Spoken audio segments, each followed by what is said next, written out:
As the leader of the Booner Path, I lead from the front. All right, boys. Lock in. It's our core foundation, man. Grit. I'm fired up. I'm fired the f*** up, boys. It's pumping right now. It's got my juice pumping, boys.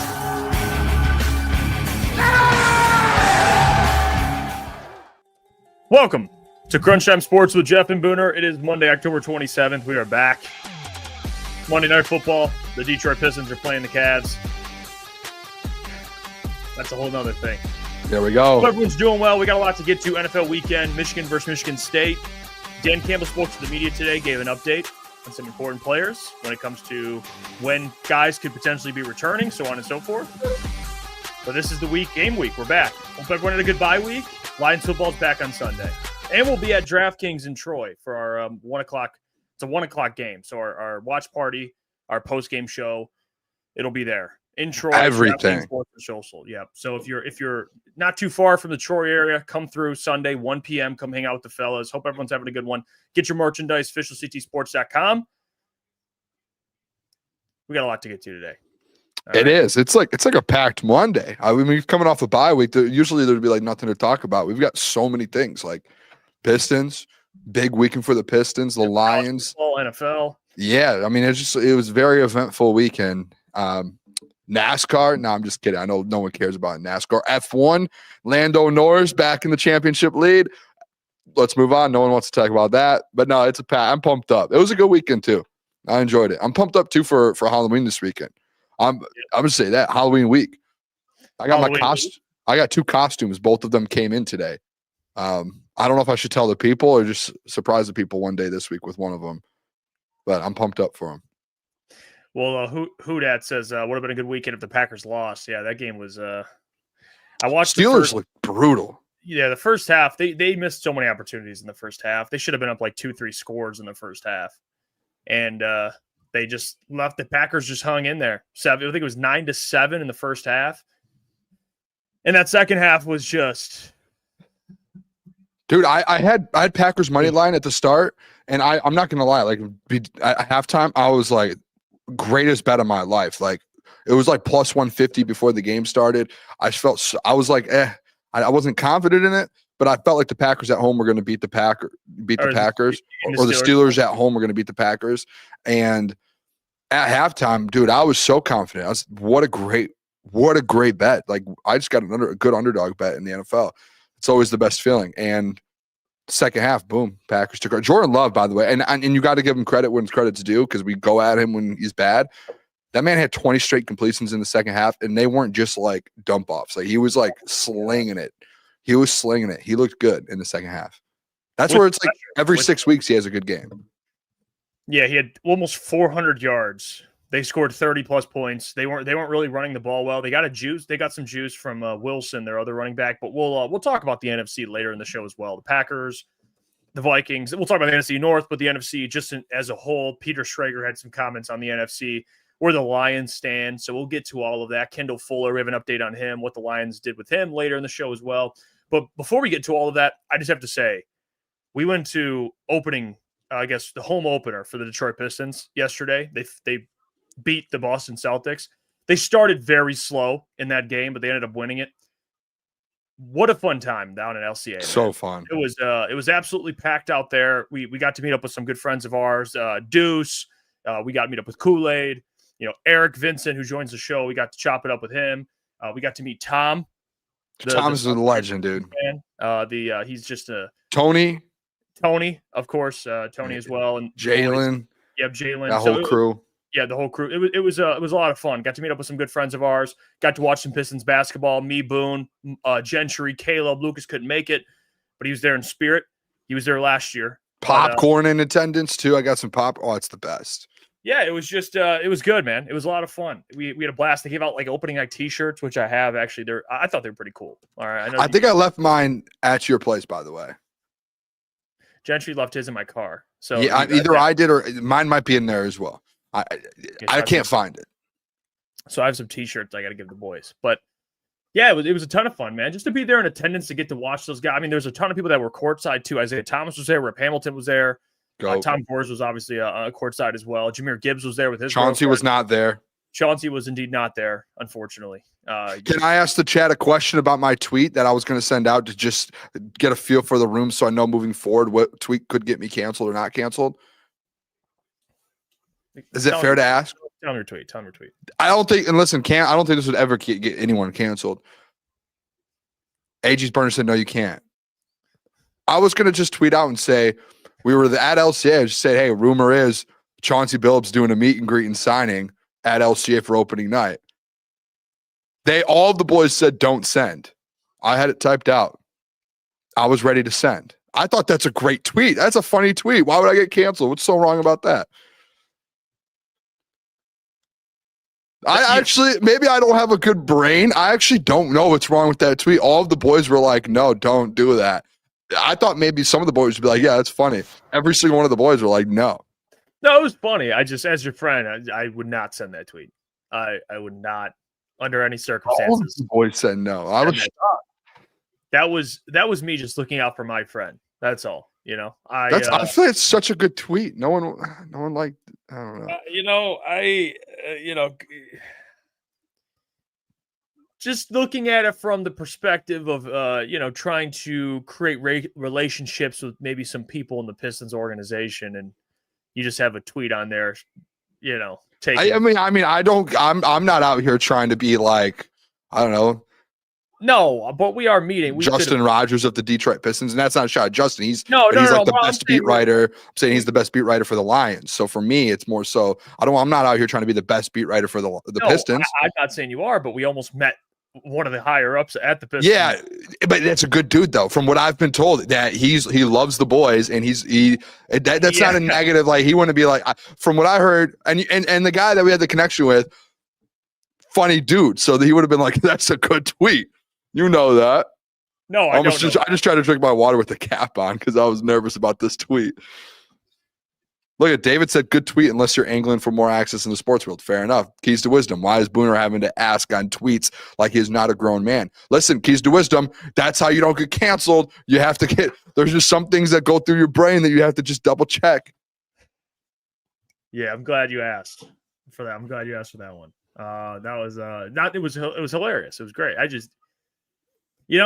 Rip was there, and it was nice to see Rip was there. So at least you got to see some of that 04 team. I heard people in the crowd being like, "Did you not hear Chauncey?" There was some free Chauncey. I was gonna say I heard people around us chanting "Free Chauncey." I didn't know if that was real or not. It was real. Yeah, there was some free Chauncey chants. That place was absolutely packed too. So it was a great environment. It's fun, dude. What were you gonna say? So I love LCA, man. I love Pistons games. They're my favorite. You know this. I was a season ticket holder for years when they first got to LCA, and I don't get to go back as much anymore because we have the show, and I've been doing the night show for the last 2 or 3 years. But it's incredible. It's one of my favorite things to do in the world is go to Pistons games since I've been a kid. Like, I remember in high school, I would go to like 10 to 15 a year with like my friends. We would get free tickets from Andre Drummond's best friend. They would send them to us on Twitter or at Twitter when it was old Twitter, and just be like, "You guys want to go?" I'd be like, "Yeah." And we would fly up there. We'd be right behind the bench. I love the family section. It's the greatest, bro. The environment's always great.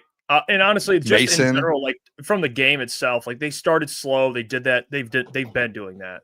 They've been starting slow. And on top of that, Cade just seems to be he's just point blank just struggling, to be honest. Like he's just struggling. I mean, I think he has like 15 turnovers the last 2 games, something like that. 16 turnovers, 15, 16 turnovers, which obviously you're going to have more turnovers the more you have the ball in your hands, but he has to cut down on the turnovers, man. It's that's definitely something you noticed during that game too. He doesn't look like himself. And if the Pistons are going to be what they really can be, he has to be better. He doesn't have the luxury of playing alongside another superstar. He does have the luxury of playing along guys that are maybe taking the next steps in their career. Asar Thompson's been playing really well. He had another great game. Ron Holland seems to be the spark off the bench that they need. He wasn't that great yesterday, though. He had a couple moments, but he was definitely he was shooting the 3. He was trying to shoot the 3 ball, didn't shoot that well. But I think Ron Holland, Isaiah Stewart off the bench. They're obviously they're missing Karis LeVert. I think Chaz Lanier has been playing a little bit. He obviously isn't ready to play yet. I mean, they're waiting for guys to get back. But Cade, if they're gonna win not only the amount of games that we expect them to win, but win a playoff series, then Cade needs to be the superstar that he is. And I'm not worried about him long term or anything like that. I think he'll be fine. It's probably going to take a handful of games to get comfortable. I don't know what's going on in this Cavs game. We've been live, so I'm not watching the game right now. I'll check up afterwards. But yeah, Cade, it's just you could see right now, man. He had a great preseason game, and it was like, okay, what Cade are we getting? This is exciting. But he just shooting the ball. It's just, I mean, even in warmups, he was missing. Something seems to be off with him, but something to watch for. He just has to be a little better, man. I mean, he just does. He can't be as inefficient as he is, turn off the ball as much as he has been. I do think, like, to me, and this is me being honest, like, I think the problem, and in my mind, like, the issue right now with Cade in this Pistons team, and they're winning, and in the NBA power rankings, they're top 10, which is like having the Pistons. How often do you ever see the Pistons to the top 10 of power rankings at this early in the season? We haven't seen it since 2008. So it's fun to be able to know that you have one of the best teams in basketball. But I've told you this, and I actually told Kool-Aid and Eric yesterday when we spoke with them. The only thing that concerns me is like the consistency throughout a full game. You only get a fourth quarter right now out of the team. That's what it feels like. And I know the third quarter they took the lead yesterday. They were down 17 at one point, come back, take the lead. But like the slow starts and then the inconsistency throughout the whole game, like that's what worries me a little bit. And it is early in the season, so hopefully this thing gets figured out. At least like this isn't happening late in the season. It's early in the season and you're still 2-1. And I'm guessing, I mean, I don't know what's happening, like you said, in the Cavs game, but my guess would be they're probably starting slow and they're losing. Like that's my guess, because that's what it's been all year so far. I said this yesterday too, like with Cade, it feels like through the first three quarters, it's like a coast. It's like, hey, let's just coast, and then when crunch time comes around, no pun intended, we're gonna flip the switch and get rolling here. And I think that's like a problem, because in the NBA, I mean, if they play like they did in the fourth quarter, Jeff, throughout the whole game, they would be blowing teams out by 30. And that's what the Cavs do. That's what the Thunder do. That's what, some of these teams that dominate, they do. They just dominate from start to finish, and they don't coast. Yeah, they're down. People are in the comments right now. They're 50-40. Cavs. Oh, yeah. There it is. 4 points. Like it. And I bet you he ends with 20, Jeff. Plus. Yeah, that's the problem. And Cade waits till he just seems passive until like the fourth quarter. And someone just Keys Wisdom just said Cade of 1 of 9, 0 for 4 from 3. I mean, yeah, he's not shooting well. You are right in warmups too. I noticed it. He obviously makes some, but like he wasn't like he didn't. I know it's crazy to say in warmups, but no, yeah, he's shooting threes and he's missing, and you're like, wait a sec, he does look maybe just a little off. Yeah, I mean, it seems in that it's new. I mean, he typically, I don't remember. I could be wrong, but I don't remember Cade starting off as slow as he has in like the last 2 years. I don't remember it. It is what it is. Yeah, it's not a player I'm worried about, but that's just the reality. They don't have the benefit of Cade having, 4 points at half and someone else having 25 or 20. He doesn't have another superstar alongside him. He just doesn't, whether people are off on Jaden Ivey or not. Jaden Ivey, at least we know what he can do as a scorer. He's not a superstar or a star or anything like that, but he would help out. They don't have him. So a lot of the scoring is going to fall on Cade. That's why Asar being as good as he is important. He's been really good. Yeah, I don't know what he's doing. Again, I don't know what he's doing tonight, but I know in the game yesterday, he was so good. Asar Thompson. He was very, very good. And Duren was really good. He had 20 something and 30. He had like 20 and over 20 and 10. Like 24 and 13 or something like that, and a couple blocks. So he was really good. But yeah, I'm excited this Pistons team is going to be interesting. I don't know what to make of them yet. It's hard because they still seem to show signs of being young and inexperienced, but they have some guys. They have young players that seemingly are taking the next step. So I'm excited about that. I still don't think that Duncan Robinson and Karis LeVert, like losing Malik Beasley is going to hurt. It hurts. Like Duncan Robinson's a good 3-point shooter, but they don't have the clip that Malik Beasley shot at last year. Like they don't have close to that. I will be honest though. Like I do think Duncan's been since the opening night. I think Duncan's been good. He's good. He's just not Malik Beasley. Malik Beasley had 300 threes. I mean, some of Duncan's best years are like 260, probably 280. So you know what I mean?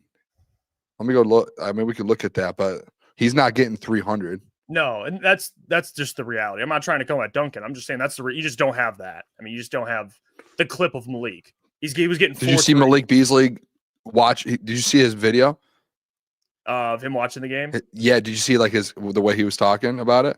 No, I didn't see it. Dude, he gave like a look and he was like, I don't know if I can play it. Maybe I can play it. If you have it, we'll play it. Let me see. I could probably get it real quick. It was a good video. I would love Malik Beasley back on this team. The look that he gave when he was like, I'm watching a certain game, and he made it like he was like they want him watching the game. In the meantime, I'm signing these. What a scoop. In the meantime, I'm signing these cards. It's 100 of them. I'm signing each one. Panini made it for me. Got it for me. Thank you. Shout out to Panini. Sorry, I'm watching the game. Damn. Watching the game. Just a regular NBA game. Or just watching it, you know. Anyways, signing cards, man. You can get them if you subscribe to Be Easy. That look. You see that look? That look, he was like just any Pistons or any NBA game, and he gave a look like he's like he should be watching this game. Like they tell him like, hey, make sure you're locked in. Yeah. I mean, I would love him back. They miss him. Tim Hardaway, on the other hand, he's a little more streaky. I mean, I'm not saying that Tim's gonna make or break it, but Malik's a big loss. It really was. His shot making, especially as he was knocking threes down in key moments too. They just don't really have that. So we'll see. We'll see more with this Pistons team. I mean, they're gonna have ups and downs, man. They're not like, I know people expect like a linear growth. Like this year, they should win maybe close to 50 games. They'll probably be around 40. I mean, to be honest, they'll be in that 40, around that 40 mark again. I just see it. I see it again. They'll be like hopefully a 6 seed in the East. Compete for a playoff series. Like, I don't see anything more than that. I really don't. Hope so. As of right now, unless something big happens, but I don't see it. We also have some big Lions news that happened today. And Dan Campbell's talked about injuries, which I do want to get to as well. They're big time. One of the things I want to mention is what's been happening with Malcolm Rodriguez, linebacker, who's been out with an ACL tear from last year. Same thing with Lee McNeil. He's been working his way back. Now we're after the bye week, and it's been reported Malcolm Rodriguez is coming back. The Detroit Lions are designated linebacker Malcolm Rodriguez to return from IR. Malcolm Rodriguez will start to practice this week, and his clock will start. Does not mean he'll play this week, but it means he'll get worked into practice, which is kind of what Lee McNeil had. I think he took about a week or two, and then he started playing. Expect the same from Malcolm Rodriguez. I don't know what kind of role he'll have, but I'll tell you what, he's going to be cutting in a guy like a Zach Cunningham, snaps like that. He's going to be a good depth piece for this team, because I still believe Malcolm on some franchises right now could start. He's not, I'm not saying he's one of the best linebackers, but he's a good linebacker. He's good depth linebacker. So this is big for the Lions to get more depth back on defense with that linebacker crew. I mean, I think it's massive. I think the linebackers, and I think the biggest thing about this, out of any position group on the defense, Jeff, I think, like, in my opinion, the linebackers are like the most versatile and do have to, get asked to do the most. Like, you look at Derek Barnes moving around. Anzo does so much. Jack does so much. You see all the time, like Trevor Nowatzki's getting reps. Zach Cunningham. I think, I could be wrong, I think Zach Cunningham already got hurt after. Was it Zach that got hurt? Like instantly. Yeah, he got a hamstring injury, so he'll be there. Yeah, so just instantly being able to have coming off the bye. Obviously, I'm pretty sure the report was that Rodriguez is going to be ready to go for the Philadelphia Eagles game next week. I believe it's next week. I think it goes Vikings, Eagles. No, Vikings, Commanders, Eagles. So I think it's the Eagles game that they're looking to get him in at. So I think the next 2 weeks you're probably without Rodriguez. That's allegedly. Or not allegedly, but not a fact yet. But that's kind of the goal that Jordan Schultz pushed out there. So I just think just getting some backup, especially on this defense, man. Like the thing with Rodrigo is that he could do everything. Like if you want to send him, you can send him. If you want to, put him back in coverage, he can do. Like he does literally everything. It feels like he's kind of like the Jack Campbell, and like he's the same exact type of player, Derek Barnes. And he just plays at a higher level than the depth that they have, and the depth's already really, really good. Just adds another piece to this. I think this is huge. I think this is massive. I hope he comes back like he was when he left. He was playing at a very high level when he went down. Yeah, Malcolm, you have to remember too. I believe Malcolm's in a contract year. It could be. Yeah, I would think the Lions re-sign him, and honestly, I would think that they re-sign him at a decent price because of the injury. He is. He is in a contract year. They should just sign him now. He's probably not wanting to do that, but he should. Yeah, he's in a contract year. This is his final year. He's a 6th-round pick. He's in his 4th year. Last year had 2 sacks in 10 games, fumble recovery. Like he's like 2 sacks. I know we can joke around on this Lions team. 2 sacks would be like tied for 3rd, 4th, or like 4th or something like that. So he's a good depth piece. And Dan Campbell spoke about him and spoke about Terran Arnold today when giving injury updates. So here's what Dan had to say on some of those guys. Let's take a listen. We're getting some guys back to practice, that's the number one thing. We'll take a good look at Arnold. He's going to practice tomorrow, get him worked in, see how he feels, see what it looks like. He feels good. He says he feels good. And he has been kind of running around a little bit, but we'll be padded up tomorrow, and so we'll get a really good look at him. We started Thomas's clock, so he'll be running around out there, and I think we're going to start Rodriguez tomorrow. We'll start his clock. So those are all pretty good things right now with where we're at. Getting back. We're getting. I talked about this when people talk about adding a corner. Like the reinforcements are coming at that corner spot, and we'll get to later in the show as well. We could show it in a little bit here. I guess it is revolve around the Lions. How confident Brad is in their cornerback room because they made a big move today as well. Like I think Brad is looking at this thing going, okay, we're getting TA back. We have Amik Robertson. We're Rocky Sin. He'll be available. They have, after that, Nick Whiteside, who I actually think they really like. You saw the court, you saw the move today in which they got rid of Kendall Fuller, which I guess I will say, if you're going to get rid of Kendall Fuller, I don't think he's like a game breaker. I think he's just he's another like good depth piece. He's played on, he's played in the NFL. He's been semi-productive. But if you get rid of him, you obviously feel comfortable in who you have. So I don't expect them to trade for a corner. If just DJ Reed's going to come back in the next couple of weeks, they're going to be back to full strength in that cornerback room. Or they have someone they want to trade for, and that's why they let go of Kendall Fuller. Kendall Fuller didn't even play. No. So maybe they brought him in just so they had just like a practice squad guy, just to see what he was about. Just to see if he could fit in. And the name Kendall Fuller is cool because he's had good top stops in his career and he's done well. Maybe he's just not there anymore. You know what I mean? Like from the outside world, we're like, that's Kendall Fuller. Like he could be a good piece. But from inside, it is how old is he? 30 plus years old? Like it's an old 30. Yeah, it's an old corner.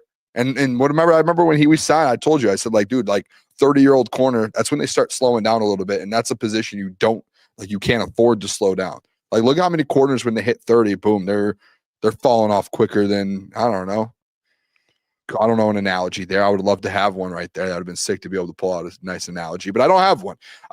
But no, that would have been maybe he's just not as good as we think. And you actually, I think you might be a little wrong on that because the reports this weekend are the Lions were out there shopping for a corner in the trade market this weekend.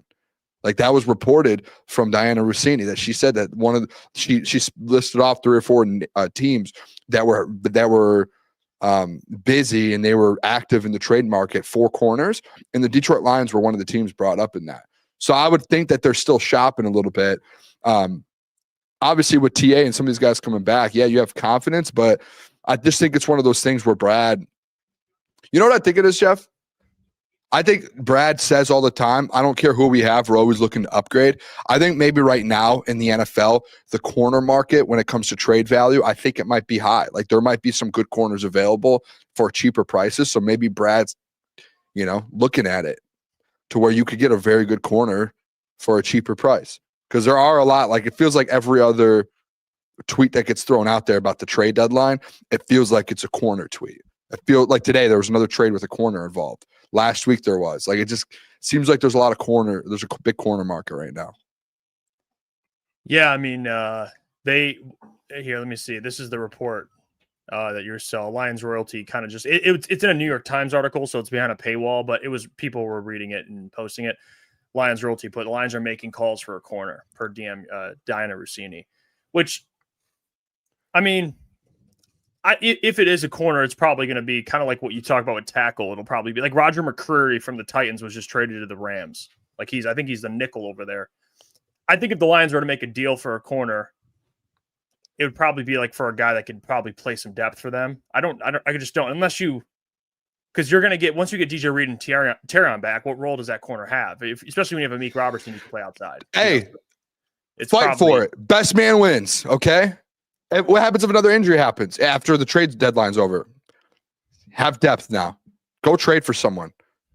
Make a move. If Brad wants to do it, I'm not mad at it, to be honest. I'm all for it. I'm not going to be mad. That means Terrion's got to work for it. I think my take on this is I think if you talk edge offensive line in corner,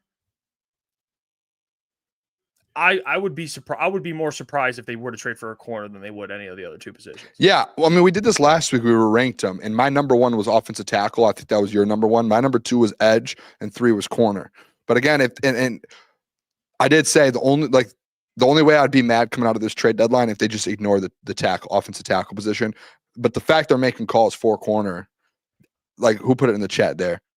Ghetto Boy Juan. I wonder if they don't have faith in TA. I don't know if it's TA, but for them to be making calls, that obviously means that they are looking to upgrade or they're not confident in someone or something. Maybe the DJ Reed injury is longer than we think. He is on IR still. It would have to be maybe that. If DJ, maybe because I think they are confident in TA, no matter what we think. I'm just talking from their perspective. I think they are. I think they like what they've seen from TA, because everything that I know Dan's not going to throw him under the bus, but they've been complimenting Terry and Arnold. And I think the only way that you're going to find out about TA is if you let him. He has to play. He's only going to get better by playing. So it probably has to do more with DJ Reed. If they're worried, maybe his injury might take a little more than they initially thought. Maybe that would be a reason to trade for a corner. That's where I would lean more so too, is that DJ Reed's injury. Obviously, it's not season ending, but maybe it goes until December. Maybe it goes until January. Now, that could be the case. But then they have Meek Robertson, who they like. Or I guess they think I don't know. It's just, I don't know. And AG's Burner says Brad Holmes doesn't seem like the dude to flush a pick for a rental. Now, here's the thing that I think in my opinion, although Brad doesn't do it, he doesn't really trade for rentals. I think that's something that Super Bowl teams, you have to be comfortable being able to do, because when you have a team that has been built on a great core of players, young players like the Lions have been able to do, every player you draft isn't going to make not even just make the roster, but they're not going to be a big part of the roster. You draft for replacement players and you draft for depth and everything, but they have so much depth and they have good players that it's okay if you're going to get rid of a pick for a rental player, if it means you're making a Super Bowl push. Yeah. We've seen teams do that. And I don't think that's a big deal. If you have a good core of players, it's okay to get rid of some picks. Like the Rams just did it. They just traded some picks for another corner. Like the Rams aren't looking at this thing like, hey, we got Matthew Stafford. I know the Lions are in a different spot with Jared Goff. Matthew's older. But they're still looking at this thing going, hey, we want to make a Super Bowl push. Let's do it. Make the move. Yeah. I'm right there with you on that. The Lions are there. They're absolutely there. There is a world, I do think Brad knows that or thinks that as well. That's why I think we see those reports that he's shopping. I think he's very well aware of it. I think that's something Brad's got to get a little comfortable doing, is not saying trade away every single pick. But especially two things. One, you've drafted great players, so many great players that you have your core. And two, I mean, it's like you draft so well, you can afford to get rid of a pick and still find good players. I mean, I don't know. Like they just went through another draft class where they found multiple guys that are going to be future starters, probably Isaac Tesla, Tate Ratledge, Tyleek Williams. Like, okay, now you have more starters. It's like at some point you got to be like, hey, if we got to give up a second or a third for a rental for a really good player, do it.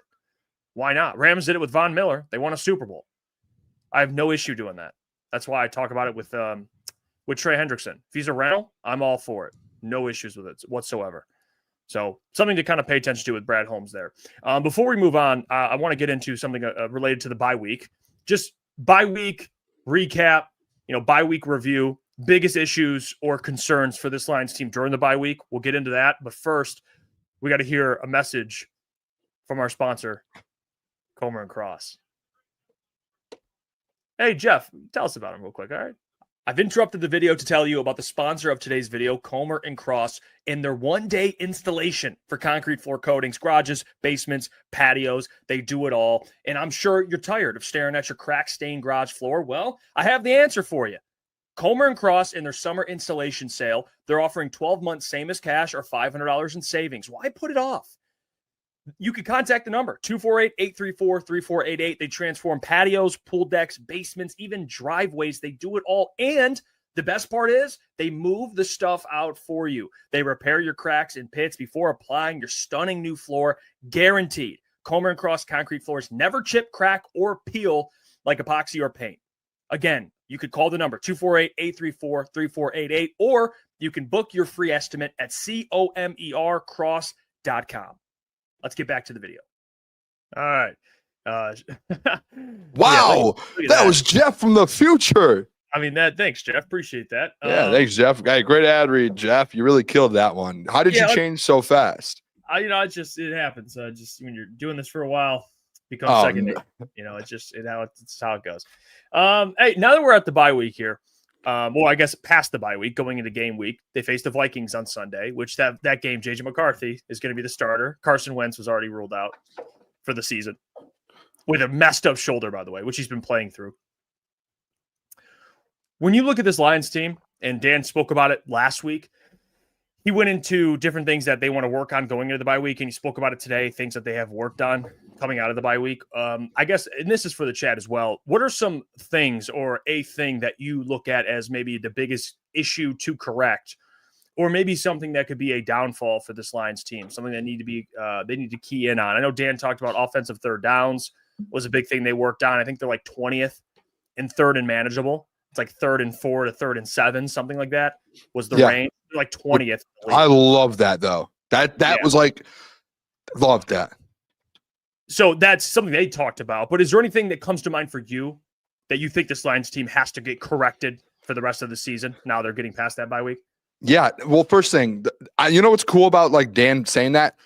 You know what's crazy, Jeff? Like typically with like professional coaches or just NFL coaches, college coaches in general, when there's like something, I mean, it happens like in a positive way, but like when there's something like major that a team is struggling with, so a lot of coaches, I don't know if you noticed it, a lot of coaches don't like to like take that head on, right? Like they get mad at the media for asking about it. They're like, we know. Like they don't, like Dan is just like so straight up, like third down. Like this is something on our streams. We do our post-game shows. We do our live streams. We literally are like, dude, they like the stat came up the one time Jeff was like 0-17 or 0-20 on third and 10 or longer. Like it was like a ridiculous stat. That's like, dude, and they're still winning. They're 5-2 or whatever it is, but it's just like, that's a ridiculous stat. I love the fact that Dan Campbell's just so straightforward. Like this is what we're bad at right now. We need to figure it out. That's why they've been so successful and he's so good as a head coach in the NFL. It's because like he takes those head on, right? He does it. For me, one thing that I think like, yeah, third downs, massive, right? The one thing I think they need to figure out, and I think this is like the whole fan base as a whole has the same sentiment. I think you might as well, Jeff. This Jameson Williams thing has to get figured out. And I don't mean just like forcing him to get involved, all of that. Like they have to find a way to naturally get him involved in the offense because there's going to become a time to where like defenses, and I know he like is, you can say there's a decoy side of JMO where he's opening up a lot more for Amon-Ra and Laporta. But at some point, defenses are going to start changing. Like, you have to find a way in some aspect to get him involved, so defenses have to stay dialed in on him. Do you know what I mean? Like, I don't know if that makes sense at all, but I don't know moving forward. Like, I don't know how the fit's going to be with JMO. And they've tried to force him the ball, and they've tried to go take deep shots a couple weeks ago. And he had like 8 targets, and he caught like 1 or 2 passes. Like, it was brutal. It was tough to watch. And then they stopped going at him. But they have to figure out a way for JMO to get more involved in this offense. I don't think it has to do with making him happy, any of that. But I think it just more has to do with, like, this offense can get to this level. And it's like they're playing right here, right now. They're still a top 5 offense. You can have the best offense in the NFL if you can find a way to get him involved. And the way I know people are like, well, Ben Johnson figured it out. And it took him a little bit. You remember last year, the first like 4 or 5 weeks when they were like trying to get JMO the ball and the offense was struggling a little bit, like Tampa and all that. Guess what? They figured it out. And that offense last year with JMO, Amon-Ra, Jameer and all those guys, like, it turned out it was a top 5 offense of all time. So John Morton, Jared, Dan, like, they need to get in a room, sit down with JMO, whoever it is, and they just have to figure out different ways to put him in positions to get the ball in his hands. He's one of the best playmakers and explosive players in the NFL. You have to get the ball in his hands. Like, if guys are if their defenses are taking him out of the game, how can we still get the ball in his hands? You can't just not let a top 5 explosive player in the NFL just not touch the rock throughout a football game. You can't. You have to get him involved somehow, some way. Yeah, I think the JMO thing is very important. You know, I think for JMO, a part of this offense, he changes the whole dynamic of this offense. And I think the big thing that Dan explained today made a lot of sense, which is they're leaving a lot of targets on the field because they're not converting third down. So they're not able to extend drives and get more plays. I think he said their average plays per game are down from last year because of the third down. They're not able to convert these third downs, which would allow them to stay on the field more, which would allow more guys to get targets, which will allow guys like JMO to get more involved. But it's not just that. I think it's how they use him. You know, I think they're just using him. You know, I think the average depth of target or whatever the stat is like similar, I guess, statistically. But when you watch him, the Chiefs game, for example, they got him involved. They get 6 catches, 60-something yards. But then you have the Browns game where they're just throwing deep shots to him. I just think they have to find a consistent role for him. Like, what does that look like for Jay? You know, is it getting him involved early? You know, is it him having him running these intermediate short routes? Maybe he gets more opportunities at yards after catch. He's not a one-trick pony, man. He's not a Tyquan Thornton for the Chiefs. He's not just running downfield and catching go balls. Like, he can do a lot more than that. So I agree with that. I think getting him involved is important. And I wouldn't be saying that if the offense was excelling as much as if they were like balling out right now. I probably wouldn't have to mention it because there are so many guys that John Morton has to get involved. But it's definitely worth mentioning when the offense isn't playing up to their standard. You know, like that now you can mention it because it's like they're not playing up to their standard and JMO's not getting involved. So are those two things correlated? Potentially. Like, let's get JMO the ball a little more, at least a little more efficiently. I think that's something they worked on. I know Dan wouldn't mention who they need to get the ball more involved to because that's kind of a game planning thing probably for the Vikings if they know that. But they definitely talked about JMO in the bye week. They definitely talked about getting the ball. Yeah. Just figuring out like the best way. Listen, it doesn't have to be like force him the ball. I think it's just like with Ben. You know what Ben was so good at is like just concepts of getting guys open, right? Like just figuring out like how to get guys in positions to be wide open. You just got to find like it just has to be 2 or 3 times a game too. It doesn't have to be every play. It doesn't have to be every possession. If you just get the ball to JMO 2 or 3 times on a slant. I don't know, some type of cross route, just a route that it's like, hey, this play is specifically to get Jameson Williams open and let him put the ball in his hands to be the playmaker that he is, right? You just have to do that 2 or 3 times a game. I'm not even being like, give him 4 or 5 catches a game because I know there are fans that want him to touch the ball 4, 5, 6 times. It's about just getting this guy. Like, that's what's crazy is we're talking about just getting JMO the ball 2 or 3 times right now because we can't do it. Like, it's not happening. So I do hope, like, offensively, John Morton, those guys took the week that they had off. Yeah, take some time off, enjoy it. But also when you're talking football and going over strategy, how do we get this guy involved a little bit more? Like how can we get one of the best playmakers in the NFL the ball in his hands more? Maybe a jet sweep. I don't know. But it has to be something to get this guy the ball in his hands. Yeah, I mean the last three games, 2 of them he's been targeted once and targeted twice. Like they got and now that Bengals game they scored 37, but we got to get this man maybe a little more involved than they have been. Draw because he's got more of a route tree than people think, and I think you pay a guy like they paid J-Mo, you're not paying him to block, you're not paying him to be a decoy, you're paying him to make plays. You know that's what you're paying him for. Like he has 2 touchdowns in 7 games, like. You know, last year he had 7 touchdowns in 15 games. He's on track for 4 in the same amount of span, basically. Like that's just not good enough. So, yeah, I think, and honestly, who dat says, are you guys not considering the pass protection is worse? That's actually a great transition because I think how they can be more efficient in getting J-Mo the ball is by the offensive line playing better. And allow me to explain, because Jared Goff was sacked 4 times in the season opener against the Packers. He was sacked 4 times.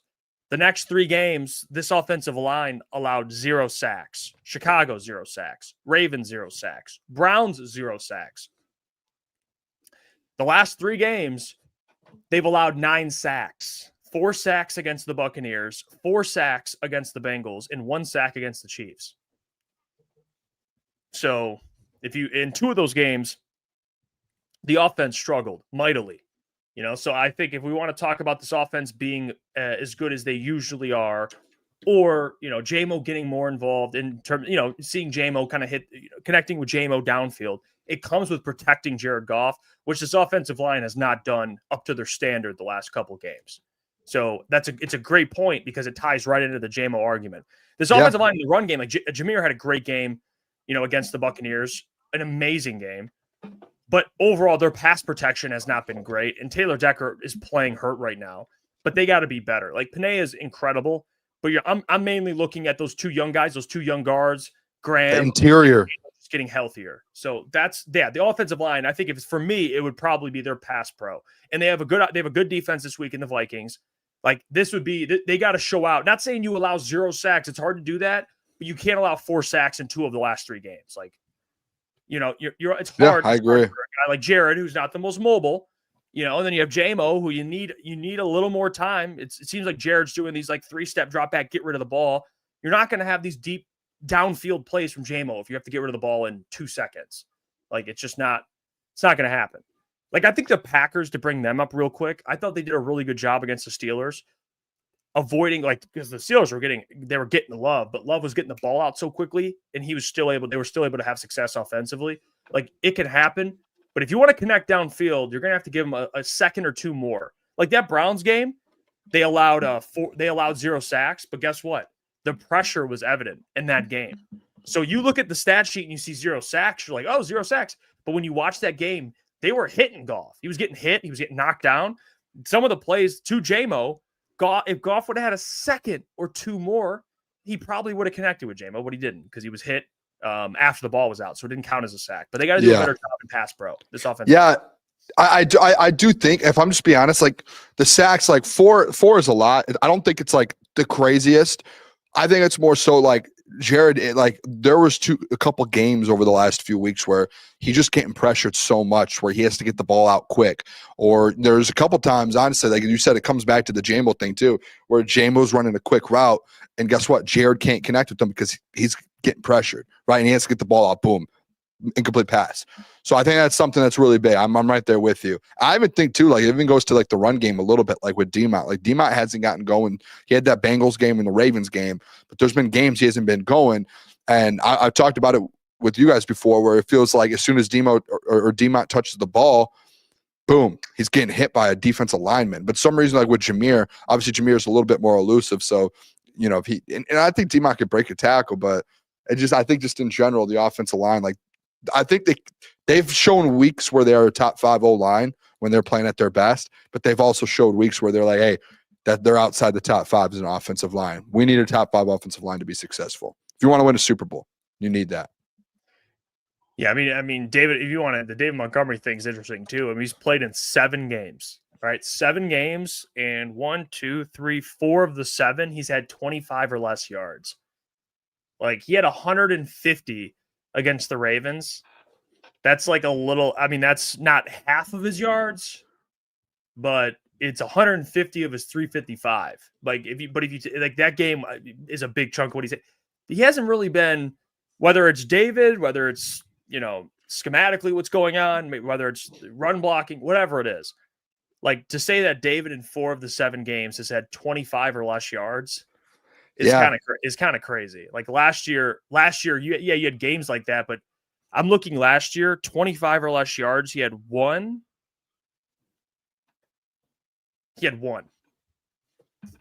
One game. And that was the game he got hurt. 5 carries, 4 yards against the Bills. So it's a very different type of year for Dave Montgomery. He's had games with 30 something yards and everything, but 25 or less yards is, it's very uncharacteristic of David. I don't know what it is. If it's I'm more David or the offense, or they're probably watching all that film. But yeah, they got to get David going. I mean, he only has also, which is another thing, like he has 4 touchdowns on the year. But he hasn't had a touchdown the last 2 games. So they got to get him back going, especially if you're in the red zone. He was getting a touchdown damn near every other game last year. So, that's something that they probably are going to look into along with JMO to get him more involved. Yeah. But I will say, I mean, we could also do, now that it's bye week, we can do our Lions awards. I think that's a good time to do them. It's the bye week. Mid-season awards. Mid-season awards. We'll go through offensive player, defensive player. I wish we had like an award show song. Isn't there songs in award shows? And now, yeah, I wish we had like one of those sweepers. Yeah, here are your candidates for MVP. Yeah, we could do our MVP, our defensive player of the year, offensive player of the year. We could even do like a coach of the year, but not. We could do rookie of the year, like rookie of the year so far. Coach of the year, non-Dan Campbell. I like that. Yeah, we could. If anyone else has awards that we should give out, I mean, we can do that. But I have, in my mind, I already have one for each thing so far. To be honest, I think. Well, let's start with the big one. We'll start with MVP. Oh no, you want to start with MVP right away? That's a big one. I actually don't know. I don't know. You want to start with the rookies? Let's do MVP. I want you to go first though, because I want to hear who your offensive MVP is. We're not offensive MVP, MVP in general of the team. Okay, I was going to say, are we doing – okay. So MVP in general? Because I have mine. Should I write mine down so I don't steal your – well, just so you know, I'm not like – I want you to think that I'm just saying it because you said it, though. You know what I mean? No, I mean, it could just be that we think probably it's similar with this thing. I will say, for me, the MVP for the Detroit Lions for this season –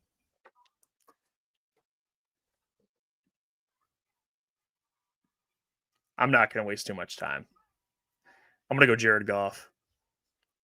And the reason why I would go Jared Goff is because of what we talked about last segment. He's dealing with a new offensive coordinator. He's dealing with a new offensive line, 2 basically rookies, and he has 15 passing touchdowns, 3 interceptions. I just talked about how he's taken on 9 sacks the last 3 games, and he's still throwing a 75% completion percentage. And he's still playing pretty well. He's 13th in yards, 5th in passing touchdowns, 10th in QBR, which I know you don't like QBR, but still he's 10th in QBR. Like Goff to me, and I know it's like, oh, well, it's just a quarterback award. I think it is. You lean quarterback, but I really do believe everything that's changed around Goff and the fact that he's playing as well as he has. Like, I just, it's hard for me to not go Goff, in my opinion. Like, that's the MVP to me. Like, he has been. I like that. Because I wrote down here mine. Hold on.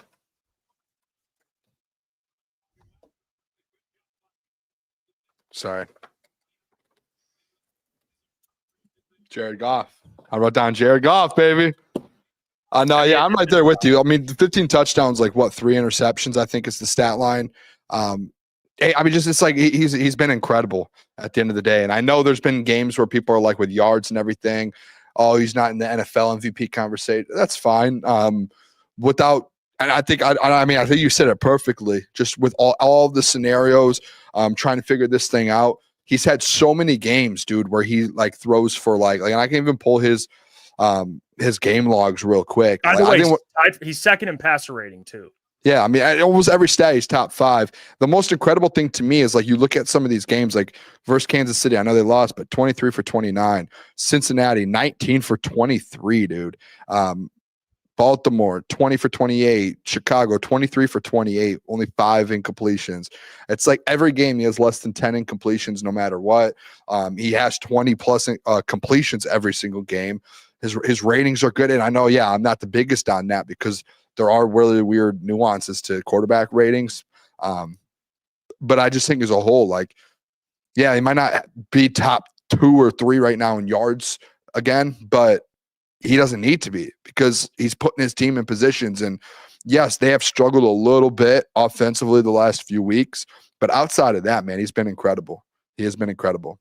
Can we just go offensive player of the year right away? Because I see a lot of people, and I'm just going to say this real quick. I can't throw mine out there unless did you have something else there? No, you go first. Who's your I mean, I think it should be the most obvious, and I think we should have the same one. I think people in the chat are dead wrong. It's not Jahmyr Gibbs. It's Amon-Ra St. Brown. Like I think Jahmyr Gibbs has been incredible. Like I think this last game that he had where he had like 200 plus all-purpose yards, that was his best game of the season. And I think right now, like you can be like recency bias after seeing last year or you're coming off a bye week. The last time we got to see this Lions team, Jahmyr Gibbs went off. But Amon-Ra St. Brown, if you're talking about like skill players on this team, he's been in the NFL the most consistent. He leads the NFL. Let's say going into this bye week, I don't know what happened this bye week, but going into the bye week, he had the most touchdowns out of receivers. He led the receivers in the NFL in touchdowns. He has over 500 yards right now, 50 catches already. Like he's incredible. If you didn't have Amon-Ra St. Brown on this team, like you're in trouble. He's been one of the most consistent pieces on this team as a whole. Like when things have push comes to shove and you need a first down, you need something. Yeah, you have Gibbs. They've been going to Amon-Ra, man. When you need a touchdown in the red zone, guess who they're going to? Amon-Ra. Like he comes up big in every game. He's had multiple touchdown games. Like he's been good. And I think Gibbs has been incredible. You can give him credit where credit's due. But that one game, this last game really put like before this last game, you were looking at Gibbs's stats and being like, okay, Jeff, you want me to call a spade or no? Yeah, go ahead. Last week we were 1, 2, 3, 4, 5, 6 weeks in, and Jahmyr Gibbs didn't have a 100 rushing yard game. Like last week was his first 100 rushing yard game this year, and he's supposed to be one of the best back. I think he's a top 3 back in the NFL. But if we're talking about offensive player of the year on this Detroit Lions team, it's Amon-Ra St. Brown. It is. You have to give him. He's been the most consistent through 7 weeks. I think, listen, this is where I'm at with it. I think Amon-Ra St. Brown is very deserving. I'm going to go Jahmyr Gibbs. Wrong. And the reason why I would go Jahmyr Gibbs, and I'm not going to argue with you about Amon-Ra, but the reason why I would go Gibbs is because he's essentially been the run game. Like David, you're not getting anything from David besides one game. So I think when it comes to what this Lions team is built on, which is running the ball, play action, Jahmyr's been your best. He's been your run game. I mean, he's 17th in carries. So he's 17th in carries, but he's 9th in rushing yards, 5th in rushing touchdowns. So he's still averaging 5 a carry behind an offensive line, by the way, that has been a little shaky. You know, they've been up and down because they're young. So I think Gibbs deserves a lot. I know what people would say, well, recency bias. He's coming off a 200 scrimmage yard game. But I just think through the season, like in games where you're facing the Browns and they're a very good run defense, he gets 6 yards a carry. You know, and I think he's essentially been the run game with all due respect to David Montgomery. So I think we could agree on this. The offense has been mainly leaned on by 2 players, Jahmyr Gibbs and Amon-Ra. Like that's literally been the offense. Those 2 players. Yeah. I'm just going to go with the guy that they've leaned on in the run game. Like if they haven't, it's same thing with Amon-Ra. You could say like Amon-Ra's been basically the passing game. Jahmyr's been the running game. So it's like, you know, Dave Montgomery, you're hoping he gets more involved, or you're hoping JMO gets more involved. But Gibbs and Amon-Ra have been both incredible. So I'll give him. We can split that one. We'll give. Yeah, I think Gibbs has been really good. That he just had such a big game. If he let's say had, I don't know. I just think Amon-Ra has been so consistent, man. No, he has. He's been incredible. I think he's been more consistent than Jameer, and he's at a high, as high, if not higher, of a level. I just think it's so important for Jameer to play the way he's been playing, because if he's not a threat, you can't run. Then you can get to play action because teams have to, they're. Yeah, I think he sets it up, but I just don't think he's like. I think Amon-Ra's had a better year so far than him. You can. I think that's a little bit of a different argument. Yeah. I would just go with they're both ninth in yards. And one's first in touchdowns, Amon-Ra, one's tied for fifth with running backs and touchdowns. So it's like, I don't think you can go wrong either one, but I don't mind it. Defensive player of the year. Can we just cut the shit? What a wild stat you just threw out there, nonchalant, and just went over that. You're like, they're both ninth in yards. One's first in touchdowns, one's fifth. Yeah, among running backs. Which, Who's first? I mean, Jameer has 7 combined touchdowns. Amon-Ra has 7. They have the same amount of touchdowns. 7, and he doesn't rush. He receives. Receiving touchdowns are like you see rush. You can see 20 rushing touchdowns in a year. You'll see 12 receiving max. Amon-Ra 7 from Amon-Ra is way better than 7 total from Gibbs. The difference. I think I don't mind your pick. You seem to have. I do, because I started my argument off with there's no way you could pick Gibbs. See, I disagree. I think they're both. I just think Amon-Ra's been that good. He's been top 3 in the NFL. If Gibbs isn't playing the way he's playing, then you're not getting like. That's wrong, because Gibbs only he's been playing good. If he wasn't a threat, this passing game would be struggling. Yeah, but you can't be like Amon-Ra's having a better year, but the only reason he's having a better year is because of Gibbs. No, but because you can't take away the year. But you can't deny when the running game has been with Gibbs as good as they have been, it helps out Amon-Ra. Like it's same thing. Like it does. Helps out Jared. It helps out. It's good as it's been. Like again, he's had 100-yard game, but he's averaging, dude, like 100 yards because he had 136 yards last week. He had 200 yards. He's sharing a backfield. I understand, but like Amon-Ra is 6th in catches. He's 17th in carries. Boom. Until last week, I mean, I think we had a segment until last week that he's like only averaging 3.9, or like he's not averaging. Like D-Mon was averaging like 5 yards a carry, and he was at like 4. We were all like, "What's going on?" Before last week, before the 136-yard game, we have to count. You're counting. I know we are, but I'm just saying that 1 week, like it's recency bias because he had such a good week. Where Amon-Ra has just done this every single week. Like that man has had like multiple games with 2+ touchdowns, like as a receiver, not as a running back where it's like, hey, a 1-yard run, boom, take it. Like Amon-Ra's out there just every game, just dominating. Where Jameer's had games where he's had under 60 yards rushing, under 70 yards rushing. I mean, he started the season with 9 carries and 19 yards. Like it's like he had 10 catches. He had 10 catches. But I'm saying he had 10 catches and 30 yards off 10 catches. You can't do that because you're. But like if Amon-Ra had 10 catches and 30 yards, you would be using that against me in this. You can't say you can't use that. Catches and rushing. No, I mean it's the same. And you're touching the rock, dude. Like all downfield. Jameer is running behind an offensive line. He can get tackled for loss and lose yards. Amon-Ra is just running a route and getting open. I'm talking about receiving. He had 10 carries, 10 catches for 30 yards receiving. Dude, you brought up Jameer's game season opener. Amon-Ra, they all shit the bed. I know, but I'm just saying consistently Amon-Ra's had a better season. I think that's a fact. He had 9 catches for 45 yards against the Chiefs. I'm just listen. I don't want to argue. I don't like arguing. I think you started it. You said you can't. You don't want to argue and start. Yeah, that's fair. That's fair. You know what? Let's do. What's the next one we have? Defensive player of the year, which I don't think is even a conversation. It's literally one guy. It's Aiden Hutchinson. Like it's Aiden Hutchinson. You sure about that? I'm absolutely sure. Sure about that? It's not Jack Campbell. Wow. Are you sure? Aiden Hutchinson. Maybe I'm outdated. Is he on the defensive player of the year odds? Maybe I don't know. Well, no, I mean I don't look at it more so like defensive player of the year is always an edge rusher 100 times out of 100. I would say maybe for this Lions team, if we're talking about like most valuable on the defense, I think it's been Jack. Jack's been incredible. He has 3 sacks, 60+ tackles. He's on track for like 140. Yeah, no, Hutch is. See, this is where it's hard because it's so hard not to like. I want to give Jack Campbell credit so bad, dude. I do. We can give him. We could be like it's Hutch, but Jack's right there. Like Jack. I know, but like, you guys know, I think Brad Hutch is going to win Defensive Player of the Year in the league. But it's like, this is just me trying. I want to, you know what, Hutch, if you're watching, anyone that thinks Hutch is Defensive Player of the Year on or the defensive MVP on the Lions, I agree with you. I just want to go out on a limb here. All I want to do is just give Jack his flowers. Like, but when I do that with Jameer, we had to argue about it.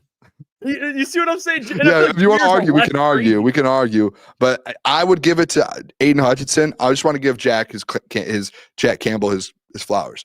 Yeah. Man's on track for like 150, 140 tackles, 3 sacks, 5 tackles for a loss, multiple forced fumbles, 2 forced fumbles, which the next on the team is 1. I mean, Aiden has 4, which is incredible. I mean, that's nuts itself. Yeah, couple pass deflections. Like, he's been good in coverage. I mean, and he's got the green dot. He's been really, Jack right now is he's an all-pro linebacker this year. I'm glad it's finally coming into fruition. So I just want to give him credit. Give him his flowers. You can do your whole thing. Go ahead. By the way, Matt says, am I on an island with Kirby? Yeah, he's third. Kirby's third. But you would go Jack second. I would not debate that. Jack second. He's been really good. You can't deny that. He's been really good. I just think, Hutch it's crazy to think what Hutch is doing and then to think about what he's done, but it hasn't counted. That's where I would lean to. It's crazy. Like, you could argue Hutch could be MVP, I think, of the entire team. Like, I'm like there with him. Like, he has 6 sacks, 4 forced fumbles, a fumble recovery. And he also has, I mean, someone just put it in there, which I'll just say this, Michael, Hutch is leading in pressures. He's also leading the NFL in pressures. Yeah, that's what I'm saying. Leading the NFL in pressures. He has a couple sacks and like a couple forced fumbles that did not get called. Like, you could if you would have looked me in the face and said Hutch is MVP of the team, I probably wouldn't have picked a bone with you, because I don't think he's the only guy I would put there. What if I said Jack? Oh, then we're picking a bone. I'm picking a bone. But Aiden, like, you could argue. I think I just saw an article prior to Detroit came out that he's MVP of the team, which I was like, I don't. Can I ask, like, because the defense has been so good, and it's like, who's their best player? It's Aiden Hutchinson, and of course Jack Campbell is up there. But safe space. Yep. Because he might watch the show. So if you watch the show, I love you. This is not a bad comment. This is a question just to kind of talk this out. Why does Kirby's name get brought up as defensive MVP so far? He's their only productive player when it comes to getting interceptions. I mean, he has 3 picks, which is tied for 3rd in the NFL. Yeah, but and he's missed how many games? He's missed a game, played in half a game, and he's still 3rd in the NFL in picks. So, like, besides Jack, but I guess I don't know. You know what I'm saying? Yeah, I mean, I don't know. Well, the reason I love Kirby. I would just say he's been playing a little hurt. But like people being like, he's the defensive MVP. There's I don't even think it's close. Like, I don't even think they didn't even cross my mind that he was in that conversation. No, I would say because of his production, you could say he's like top 3 or 4, but he's not. Yeah, I mean, he's not over Jack or Aiden. But I think after that, it's a toss-up. I mean, who would you say clearly is above Kirby besides Jack? Let's call it how it is. Like, if we're talking about production-wise, do you want to talk about, like, production? Like, Brian Branch has been extremely productive. Derek Barnes has been extremely Yeah, like, dead serious. Brian Branch is. I mean, at times this year, you could argue is the best safety in the NFL. Like Ghetto Boy Juan's the one that's talking about Kirby's 3rd. He's like, don't say Branch with all the penalties. Take the penalties away. He's your best safety, and he's probably one of the best in the NFL. But we're talking about like MVP. Like, Hutch has had roughing the passer that's killed you. Yeah, but what I'm saying is penalties doesn't take away from how you're in my opinion. Like, yeah, but like, if we're talking about like something else, but like, to me, it's just like, if we're talking about just strictly how you're playing, like, how good have you been when you are playing football? To be honest, to be fair, I don't think he's actually had a down year, I think. But like, in the big moments in some games, he's had big plays. He's leading the team in pass deflections right now. Has a forced fumble. 4th on the team in tackles. He has a sack. Like, he's productive. And you want to even go like Derek Barnes, who's right now 2nd on the team in tackles. 3 sacks, 3 tackles for a loss, a pass deflection. Derek Barnes, and then he's come up big down the stretch in a couple games. Like, Derek Barnes, you can argue, is 3rd on that list. He's lived up to that contract, man. I almost would go Hutch, Jack Campbell, Derek Barnes, and then potentially Brian Branch, and then Kirby. Okay, that would be my top 5. I think I like Kirby though. I think I can see the argument, but I don't think it's like an easy like boom. Like I think there's been a lot of guys on this defense that have been really good. Clearly 3rd, in my opinion. Like I think it's like that's my point. Barnes. Yeah, that's my point. A lot of people in there are being like he's 3rd. Yeah. I don't know if it's a clear. Like I think it's depending on the person you talk to. Yeah, they'd probably just go with his productions. But I would go Kirby. But again, if you want to, Derek Barnes has been really good. Brian just has to clean up some things. Like he just hasn't been as great of a run defender this year as he typically has been. He hasn't gotten any interceptions, which usually, I'm not saying he's Kirby, but you see usually Brian gets takeaways. He doesn't have a takeaway this year. I think he might have a forced fumble this year though. So he might have one, but all right. So that's defensive player of the year. What about coach of the year? Besides Dan I think this is obvious. I think it goes to Calvin Shepard. Shep's been incredible. He's been one of the best coordinators. Are you talking about like first year coordinators in the NFL? You would have to go Shep at this one. Yeah, I'm not going to waste too much time. He's been incredible. What Shep's been doing has been incredible. You can't take it away from him. I mean, the injuries, what he's been doing with his defense has been a big reason why you have a winning record. Like, you want to talk about why the Lions are 5-2? It's because of this defense. You know, like they've been doing work. So I would agree with that. Coach of the year, Calvin Shepard, besides Dan Campbell. Now we can talk about defensive rookie of the year, offensive rookie of the year, which honestly, like defensive rookie of the year, there's only really one player. Well, now let's just do rookie of the year. Just do rookie of the year. There's no reason to do defensive rookie of the year. Just do rookie of the year then. I'm gonna go Tate. I think Tyreek's been good. I think Tate's been dominating. I'm not like obviously like one of the best guards you're talking about in the league, but like for a rookie, he just keeps getting better and better. And like there's some plays that you watch Tate and you're like, that's a rookie. Like he's holding his own versus like remember the Cleveland game? Like a great front 7, and Tate Ratledge is out there just like remember the play he had with Myles Garrett with Panay. It was just like this guy, like how is this guy doing this? So I'm gonna go Tate. And Tyreek's been really good. Like Tyreek's had a couple pass deflections that have been massive. He's blown it up in the middle, and he's gotten to the quarterback, and he's created havoc. I think consistently you've seen Tate Ratledge step into that role where you're like, oh, he's a legit starter. Like we're Tyreek, it's like you see it from him, but like as soon as Aleem's back, guess what? Snap count goes down. Like where it's Tate's job. Like he came in, boom, it's him, and he's been dominating, and he just keeps getting better and better and better week by week. So I'm gonna go Tate. I think well deserved from Tate too, man. Yeah, I'll go Tate too. It's unfortunate. I want to go with the guy. I would like to go with the guy if he has a bigger sample size. No, Isaac Tesla, who has 3 catches, 2 touchdowns, but he's not really involved at all. So Tate Ratledge would be the guy.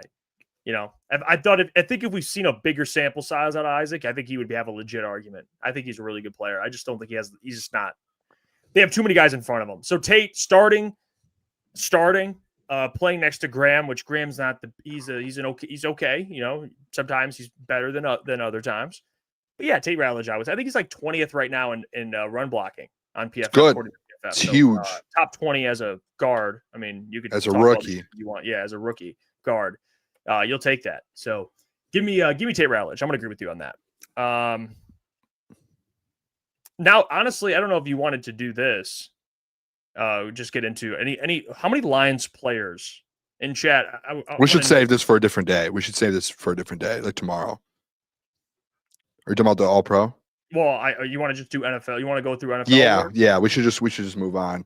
This is a good. Let's do this segment tomorrow. Let's do that one tomorrow. Okay. Because that's a full segment. That's a good one. We'll save that one. It's a good conversation. We'll just do quickly. We could rattle off our NFL awards now that we're at it. NFL awards. Oh, you want to do that? I thought you were doing around the NFL. All right. Yeah. I'm going to pull up the odds, too. And that'll go right in there. We can do around the NFL. Yeah. I want to pull the odds up just so we have an idea of where we're all at with this, too.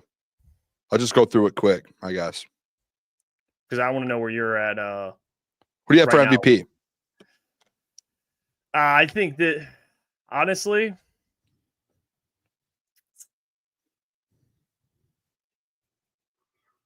I think I'm leaning between two guys. Mahomes. And I think you gotta at least have Drake May in that conversation. You gotta pick one. MVP. I'll go Mahomes. Yeah, I'm gonna go Mahomes. So I'm with you with the Drake May thing, but Mahomes.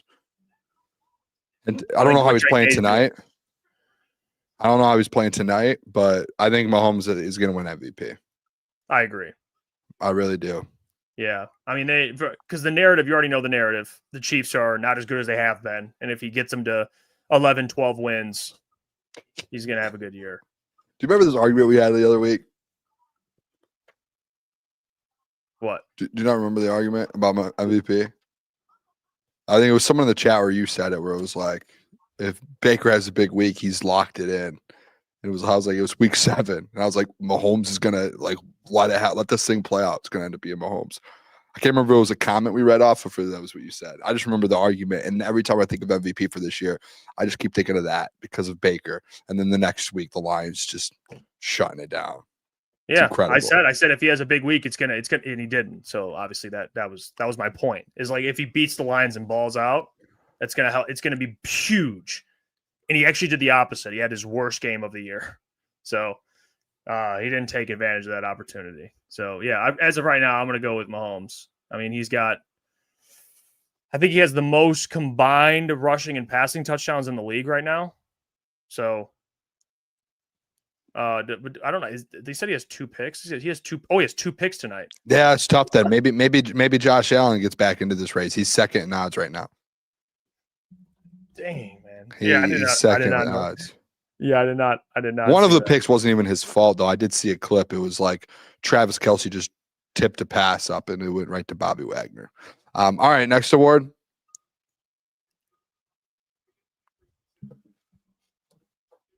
You want to do offensive and defensive player of the year? Because this offensive player of the year to me is very easy. I think it's Jonathan Taylor. Yeah, it's not even a debate. Jonathan Taylor's been insane, dude. Yeah, Jonathan Taylor has been the best running back in the league. And honestly, I don't even know who you – I mean, that's it. He's been so good, man.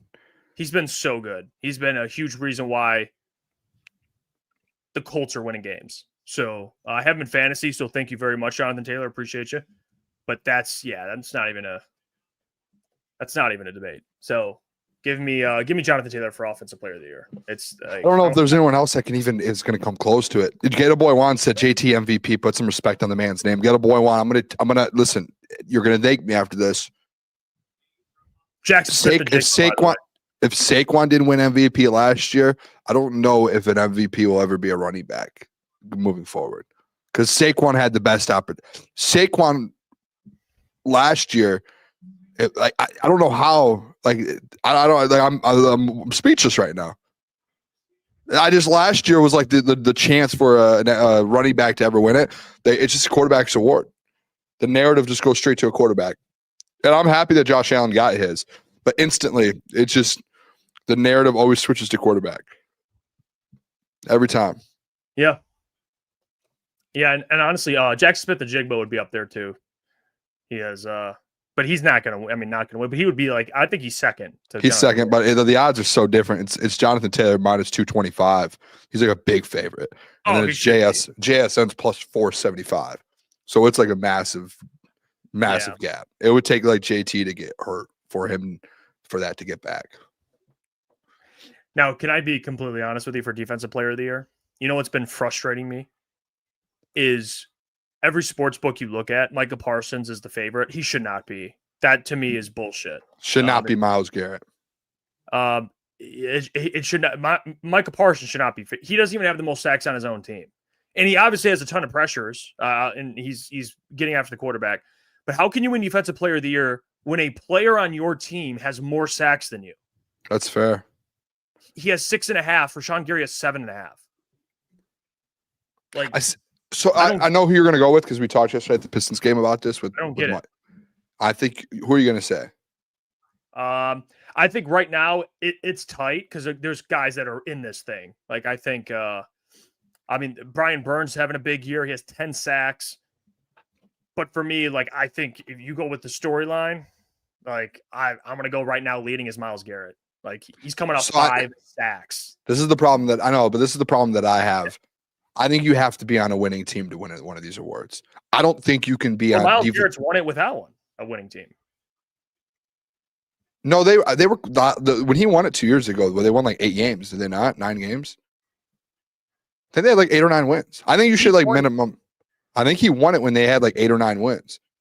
I'm pretty sure. I don't think they were like 3 or 4 wins.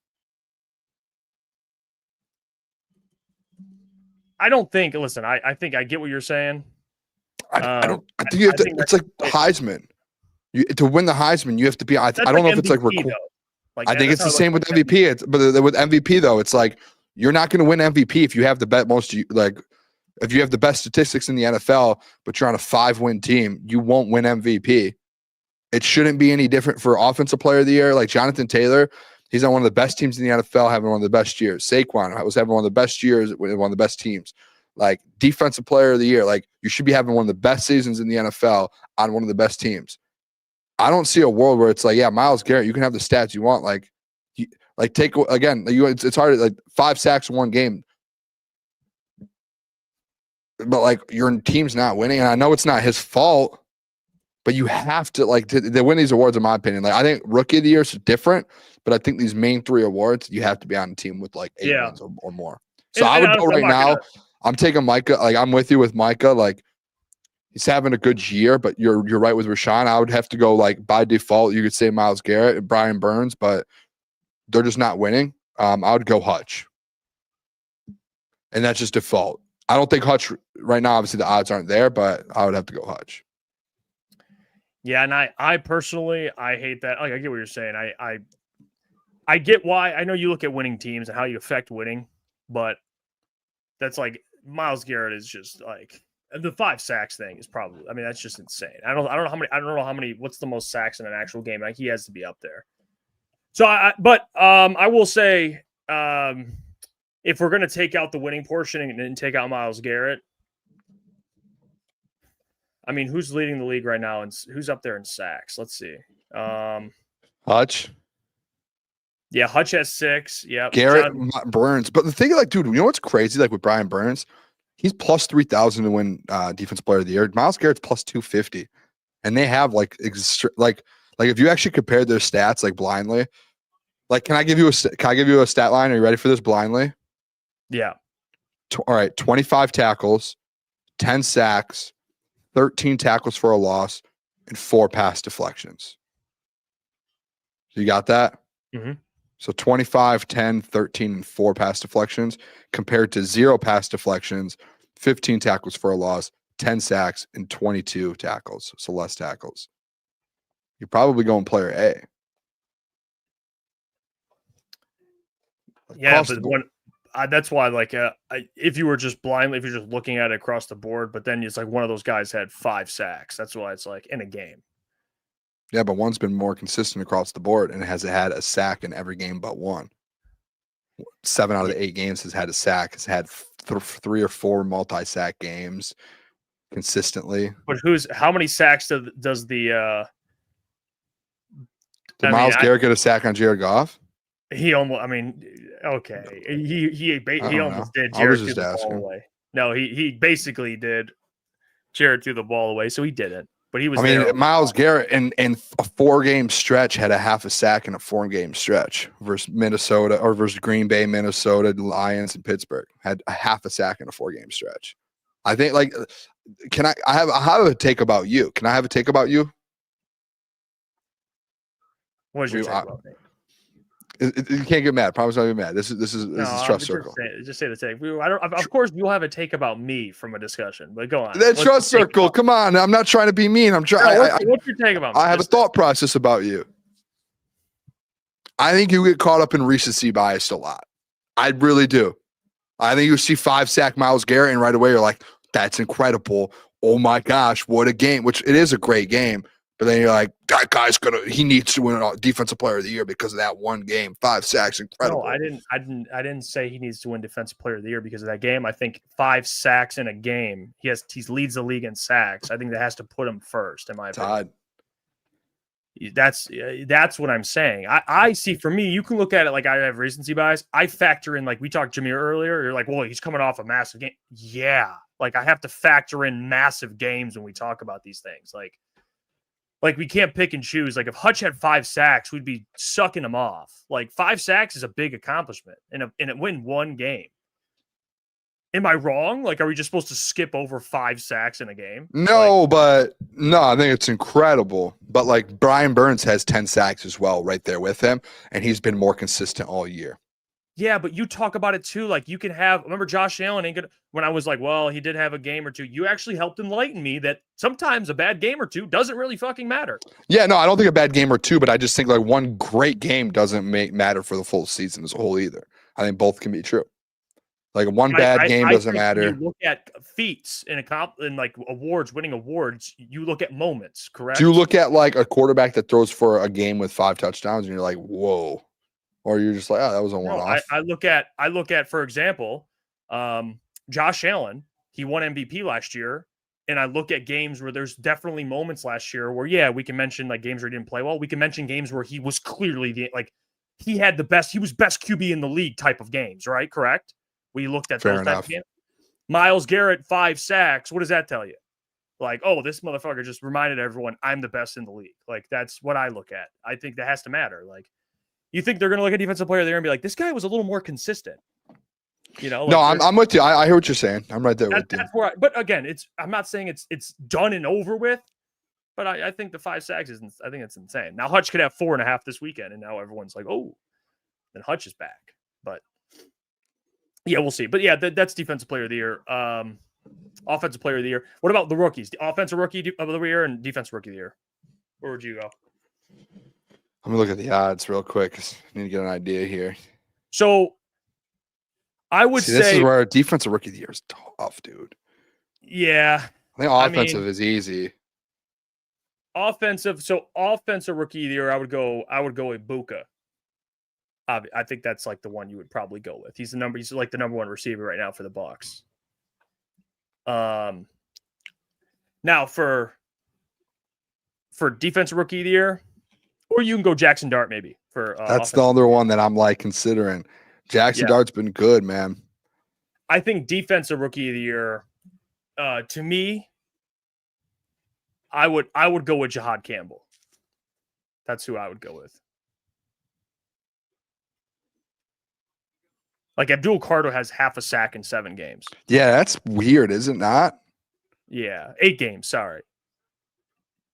I like Jahad. Like he's a favorite on some websites. I feel like every time I've watched the Eagles, this is why it's hard. Like the Rookie of the Year awards are hard for me because I don't get to watch all the. Like I've seen Jackson Dart play a lot. I've seen Emeka Egbuka play a lot.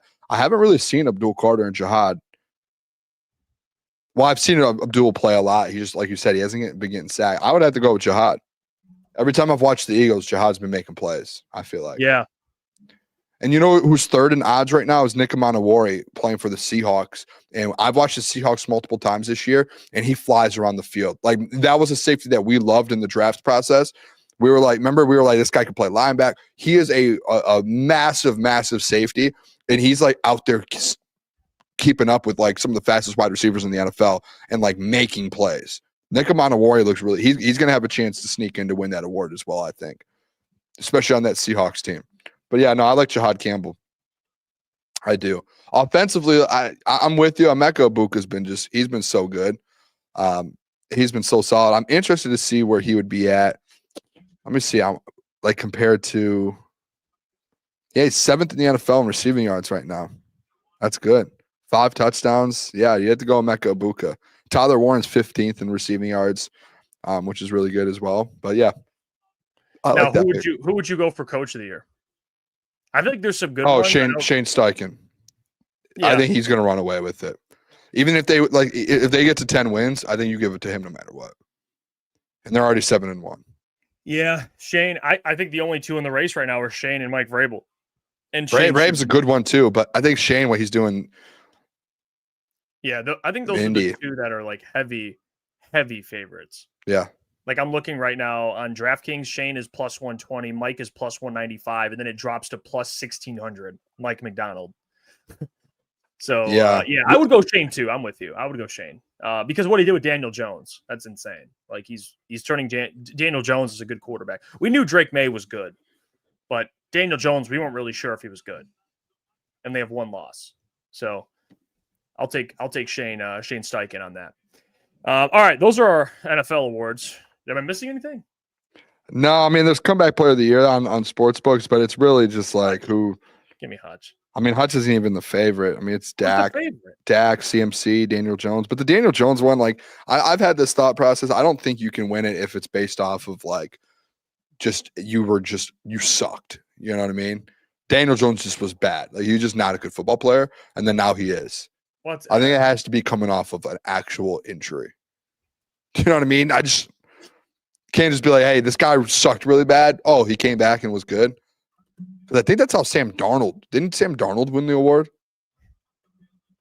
I think he might have last year. I think he was a comeback player of the year last year. Oh, by the way, did you see the Klotz tweet that sent a lot of Lions fans getting pissed off? Yeah, can we talk about that topic as a whole, like college coaches? Yeah, because LSU they basically dismissed Brian Kelly, so. Brian Kelly's out of there. You had Malik Neighbors coming out and applaud. Like everyone's just applauding it. Like I don't. He must have been just a piece of shit. I don't know. He was just a bad dude. He was so bad at LSU. It feels like. Yeah, they were not a fan of him. So they dismissed him. A lot of colleges are firing their head coaches, and obviously there's some guys that are available right now that are probably going to get interest from these teams. So, yeah, Steve Sarkisian, NFL interest. Yeah, no, actually, did you see that the whole saga with that? And he said he denied it. Team, like, no. His crew was like, no, we didn't. I don't know. It's weird. The coaching carousel. I text Doc today about Michigan State, Jeff, and I want you to. This should be just shot out of a cannon. But this is the problem that I ran into with Michigan State fans, and I know there's a lot of State fans that watch us. I had a thought process today. Tell me if I'm wrong. LSU is open, right? Mm-hmm. Florida's open. Penn State's open. Oklahoma State's open. UCLA's open. I mean, I could keep going. There's 7, 8. If you're Michigan State, if you get into this coaching carousel and where do you rank? Who are you gonna get? Genuinely, like I'm with everyone. Like Jonathan Smith, he needs to be fired. Like you need to let him go. But like, all right. You want to be in a coaching cycle to where you're probably going to get a top 3 coach in the cycle, right? Like that's if you're a high major team, a Big Ten team, an SEC team, and you're on Michigan State's level, you want to be able to go out there and be like, I want one of the best 3 coaches in that cycle. They're not going to get that. That's like if anyone gets offers, like Brian Kelly. But like if anyone gets offers, they're going to go to LSU first, they're going to Florida second, and they're going to go to Penn State third, and then you just get the hand-me-downs. I don't see a world where Michigan State's like, hey, this is a good time to get into the coaching cycle. They're going to fire him. And I told the doc this, and he was like, no, yeah, you might be right. You might be right. Yeah, because like you're not even the best job in the Big Ten, number one. No. And number two, it's like we haven't gotten to LSU in Florida. Like at those are 2 really good jobs for recruiting. For funding, you're probably like the 7th, 8th best job available if you open up. That's tough, man. And it's, I think Klotz put this out about LSU, and people were not. I knew people were going to be pissed at this because that's unfortunately, it's how this fan base can be sometimes. I'm sorry, it's just how it goes. I did this actually a week ago or 2 weeks ago. I tweeted out that don't be surprised if Kelvin Shepherd is getting interviews. I said this like a couple weeks ago, and everyone was just shitting all over me on the tweet. But it's like, guys, I know you guys are upset at people taking the next steps in their life, but let's be realistic for a second. You can't hide a good thing for long. You know, if Calvin's a good coach, he's going to get hired. It's just how it is. Suck it up. Too bad. All right. You can't get pissed at the messenger. All right. Yeah. I'm just sharing. I'm just reporting it. I'm just telling you my opinion. Don't get pissed at me. All right. And same thing with Klotzy. People are going at Klotz. He says, Klotz put this tweet out. Would not be shocked at all if Detroit Lions DC Calvin Shepard's name is mentioned for the LSU job opening. After firing Brian Kelly, LSU needs a major culture shock. Shepard learned how to build a culture under Dan Campbell, knows what LSU football is all about. I think everything Klotz said in this tweet is 1,000% correct. Now, do I think it's realistic? I don't know. But would it be insane if LSU was like former guy, Calvin Shepard, player? You know, you're seeing kind of college football, like especially imagine Calvin Shepard recruiting you. Like, yeah, I'll say this. I don't think it's insane. Like I think Shepard would be a good coach. I think it happens. No, I think it's not gonna. And maybe it does. I think if like the LSU job is such a. I don't know if how people would take this. I feel like it's more of a high end college football, like a prestigious job, right? Like you have Alabama, you have LSU, Ohio State, Michigan. Like those are like some like high end programs where if you get that job, it's. If I'm LSU, I'm trying to get big names, right? I'm trying to go get someone who's already been a head coach. Like you don't want. I just don't see LSU being a job where they're like a first time head coach. And I think Shep would be good, but that's one of the best jobs in college football right now, or just in general. Out of any, probably get like James Franklin. Something like yeah, I think so. My thought today was either James Franklin because, and a lot of people will be like, well, James couldn't win at Penn State. LSU probably has so much more money than Penn State, and James Franklin took Penn State to relevancy essentially, and is a national contender for the last 5-6 years. If he was at LSU, he would do that times. You know, I think he could win one there because of the money. I think another name, Jeff. I think 2 more names. John Gruden. I think John Gruden. I know I'm dead serious because he said he's been like he has thought about college. Like he would take a college job. The only way John Gruden, in my opinion, would take a college job if it's like an Alabama, an LSU, like a high, like it has to a Michigan, like Ohio State. Like I think for John Gruden to say I'll do college, it's not going to be, in my opinion, a Michigan State. It's not going to be maybe a Penn State, maybe. I think it has to be one of those like high end jobs. I think LSU is a John Gruden one. I do, and then also I do think Lane Kiffin. I think he's very much available to go to LSU as well. I think that'd be my top 3. If I'm Lane Kiffin, I'm going LSU, bro. So fast, dude. I'm going so fast. The problem is he has Ole Miss better than LSU for the last 2 or 3 years. So it's like you're banking on what you can do with that school given the funding and the last 2 coaches got fired. Yeah, I mean, do you want to stay at Ole Miss and have security? But I'll tell you what, if he did what Jeff, tell me if I'm wrong. If Lane Kiffin did what he did at LSU, what he did the last couple of years at Ole Miss, if he has that exact same path, he would be fired out at LSU. That's not good enough. The boosters would push him out because essentially LSU, I mean, they haven't been bad the last few years. They just don't win they haven't won a national championship, or they haven't been in it. I mean, that's the expectation they have. Yeah. You know, it's I mean, Good boy Juan said, Booner, watch your mouth. Gruden shows love to MSU. He does. Well, I think the only love he's shown was he did an unboxing for MSU. That's all that I've seen. But there's no, like, why would John Gruden go to MSU? I mean, that's not like we're talking about John Gruden, one of the best coaches there is. Like, he would take it would be like Florida, LSU. I could see him at Penn State because Penn State's been pretty good. Something like that, yeah. Yeah, like Florida with Lane Kiffin. See, Florida now. I don't think Florida would be good for Lane. But when you talk about the expectation, if they did what they did at Ole Miss at Florida, probably be good. He'd be good. Yeah, they would love that. He'd probably be good. So it's probably they have a shitload of money. So, dude, Lane's been a coach that's just bounced around. Did you watch some of that documentary of his a couple weeks ago that they aired before game day or something? No, I know he's bounced around, but I didn't watch. You got to watch it, dude. It talks about all of his stops, and like when he wasn't he NFL, already college? He's literally been everywhere. Hold on, because there was a school he was at. Hold on, let me pull this up. Oh yeah, so when he was at Tennessee, like he had like a really good year at Tennessee, and then instantly he just like right after 1 year he picked up and went to USC. Like he got the USC job. I was like, I'm going to USC, prestigious job. And it was just everyone was like, "What, dude?" He's moved around a lot. And then he went to Bama. Was the OC under Nick Saban. Yeah. And then went to Florida Atlantic, Florida. And then he was at Ole Miss since 2020. So given his history, 3-4 years, we're on the 5th year. He's actually, it's about time. It's about time Lane Kiffin goes to a new school, you know? So, yeah. I don't want to keep doing this, Jeff. I don't want to keep bringing MSU up, but like MSU was a good job at one point.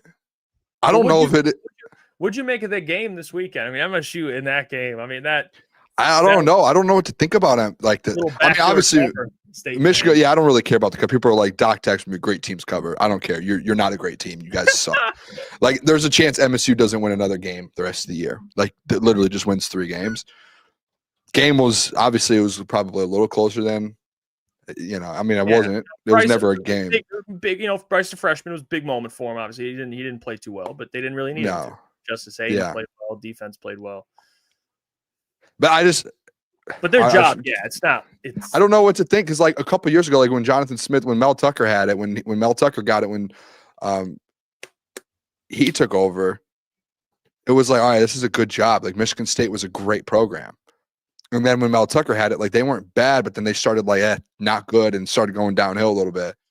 And then Jonathan Smith, and everyone was like, savior. This is such a good job. He came from Oregon State. I mean, you could put Michigan State on the Oregon State level now. Like, how big of a move is that now?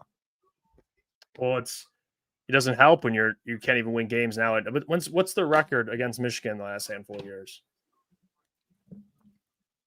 They've lost 4 straight now. You know what I'm saying? Like if I'm before that they had to, if I'm even like a 4 or 5 star, it's like why the fuck would I even go to Michigan State?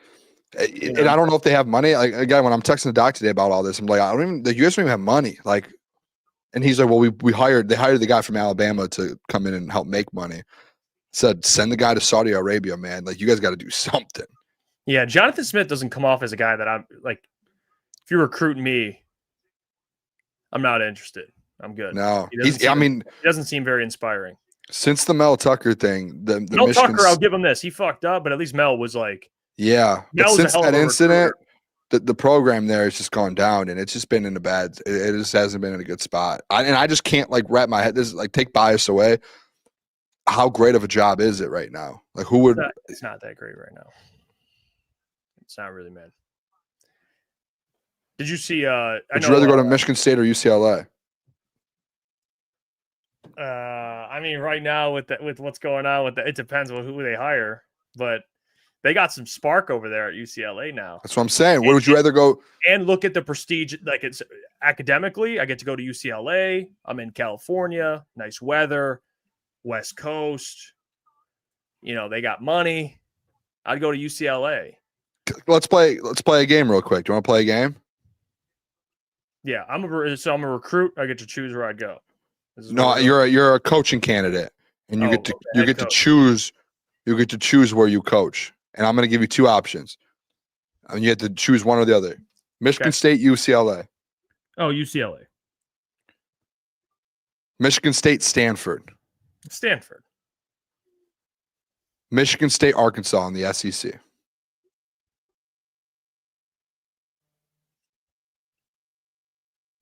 SEC football. Yeah, Arkansas, I guess, because SEC, but for brand purposes, see, it depends. But that one's a little more. So that's like in the middle. I probably would go Arkansas. I get the SEC part of it. I get that. I mean, at this point, SEC Big Ten, it's like Big Ten. And Arkansas probably has money. You probably can find money there. I would go MSU. All right, Michigan State, Virginia Tech. MSU. Wow, Michigan State, Oklahoma State. I'm going Oklahoma State 10 times out of 10. Yeah, they got 100% history. I mean, I would. I think all those teams I just named, I'm going over. I'm not taking Michigan State. Michigan State now, like, don't get it twisted. They have money. They have donors. Now, the ability to do they have donors? Get guys to take the money is probably a whole nother thing. You know, they have to get guys who actually come to the school, but they have donors. They have money. I want people to. I would like to know. I'm not educated. I want to see I want to see who's don't. Like, I want to see who's paying for NIL.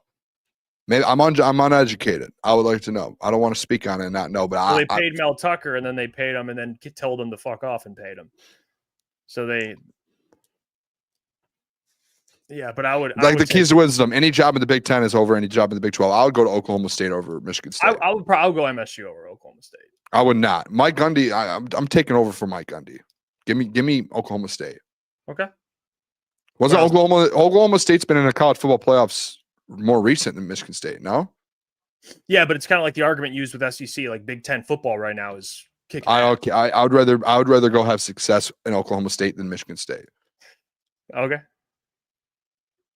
Yeah, I don't know what the difference in funding is between the two schools. I mean, I would say I know MSU has money. I don't know about Oklahoma State. I don't know if MSU does. That's what I'm saying. I don't know if they do. Who's the next school? Is that it?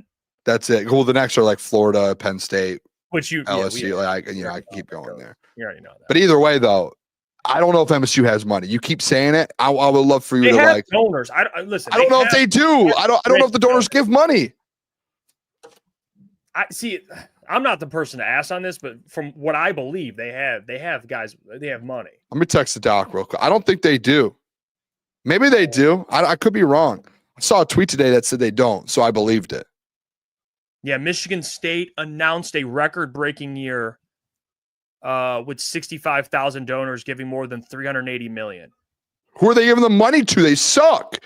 Imagine giving all that money and being like, we won 3 games. They have bread, though. They got bread, man. They had multiple guys give hundreds of thousands of dollars. I mean, hundreds of thousands, even millions. No, they have I'm talking 380 million combined, 65,000 donors. Where is that money going to? That's my point, Booner. I don't think it's a money issue. I think it's a people actually taking the money and going to Michigan State. That's the issue. They have money. You get what I'm saying? Like that. Yeah, I guess they do. They got the money. Yeah. It does, just because you got money doesn't. You still have to have guys that would come play for you. You know what I'm saying? I'm so interested on if I'm interested in their NIL stuff now. Yeah, I'm gonna look up on Twitter too. I'm gonna look up Michigan State NIL. I'm gonna see what pops up. Oh, that was Michigan NIL.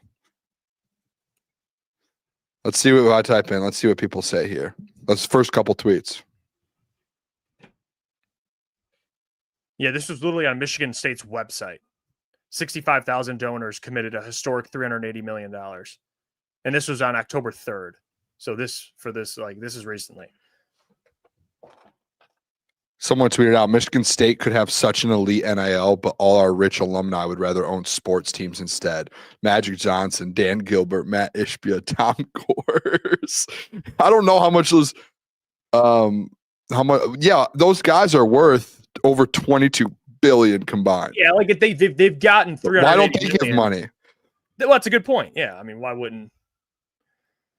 Well, if I'm them, I look at the success and be like, why am I giving my money to them? Yep. Kirk Cousins donated. Is that true?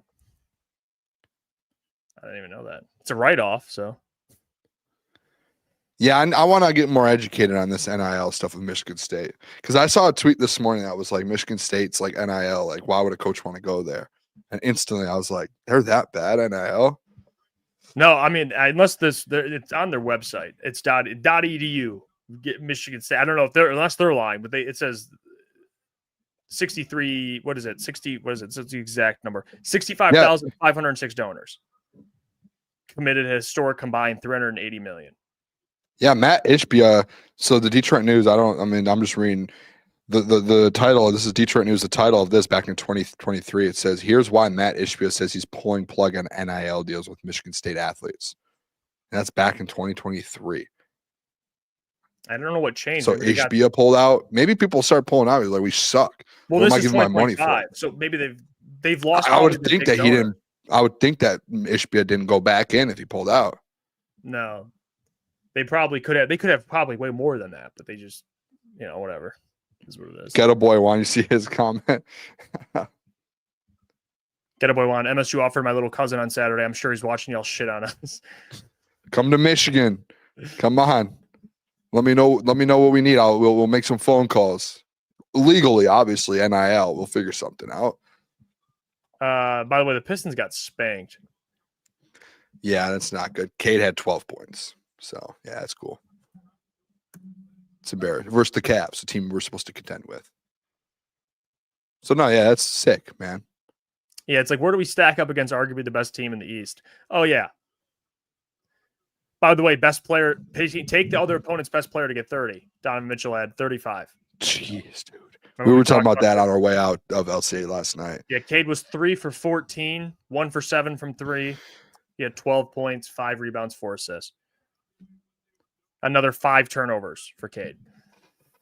He's averaging 5.7 turnovers on the year, which is just uncharacteristic of him. I mean, the last 3 games, he's at 19 turnovers in 3 games.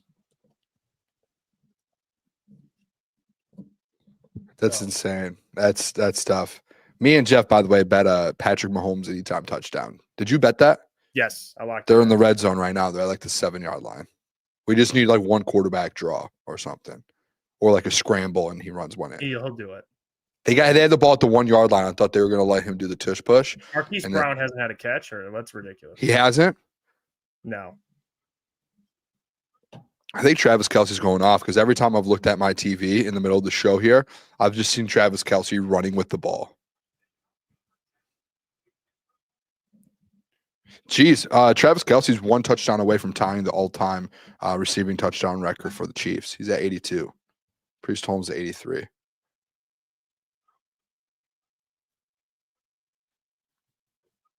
Rasheem Rice. Oh, maybe he's down at the 1. They should just do quarterback sneak Hunt here. scored, by the way. I didn't realize that. Yeah, he did. Yeah, we talked about that. Yeah, we talked about that one too.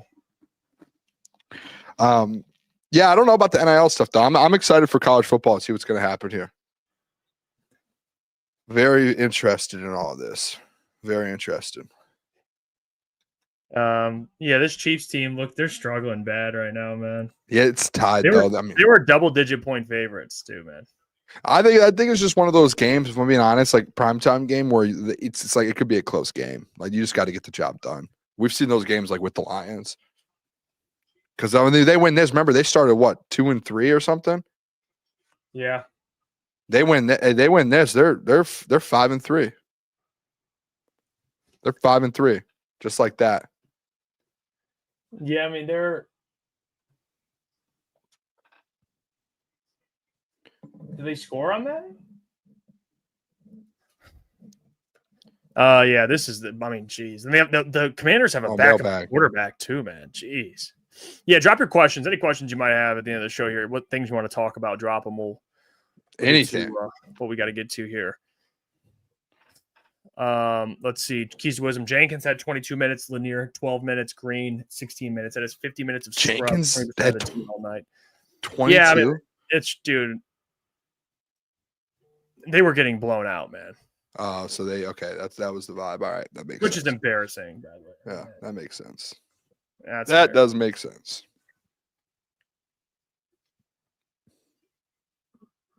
I can't believe that, dude. Hollywood Brown has 1 target. He sucks.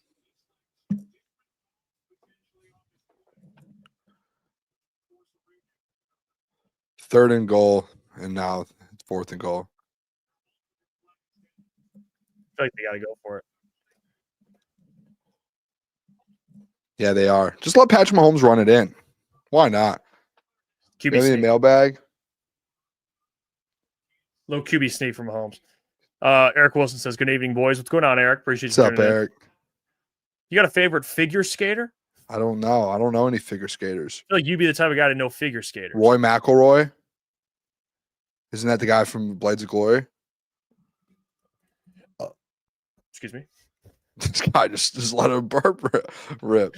Hey, when you got to get, you got to get. You feel like you know more than that. I mean, that's a good poll. He's from Blades of Glory. Kareem Hunt, touchdown. Another one? Yeah. He has 2? Oh, AG's burner said, It must be the Chiefs' all-time touchdown record, not receiving touchdown record. Priest Holmes' touchdowns are most rushing. Yeah, all time. Then that's insane. He's 2 away from being the solo leader. Good for him. Eric Wilson, who are the players expected to return for the Vikings? I heard Dan today say JJ's they're expecting JJ to play. Yeah, JJ will be out there. But he's talking about from the Lions, probably.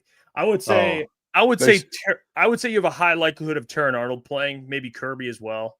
Those two, but you're not going to know until practice. They have to. Did you say for the Vikings though? Like for the Vikings game, I think you meant like. I think I would safely guess this is what do you call it?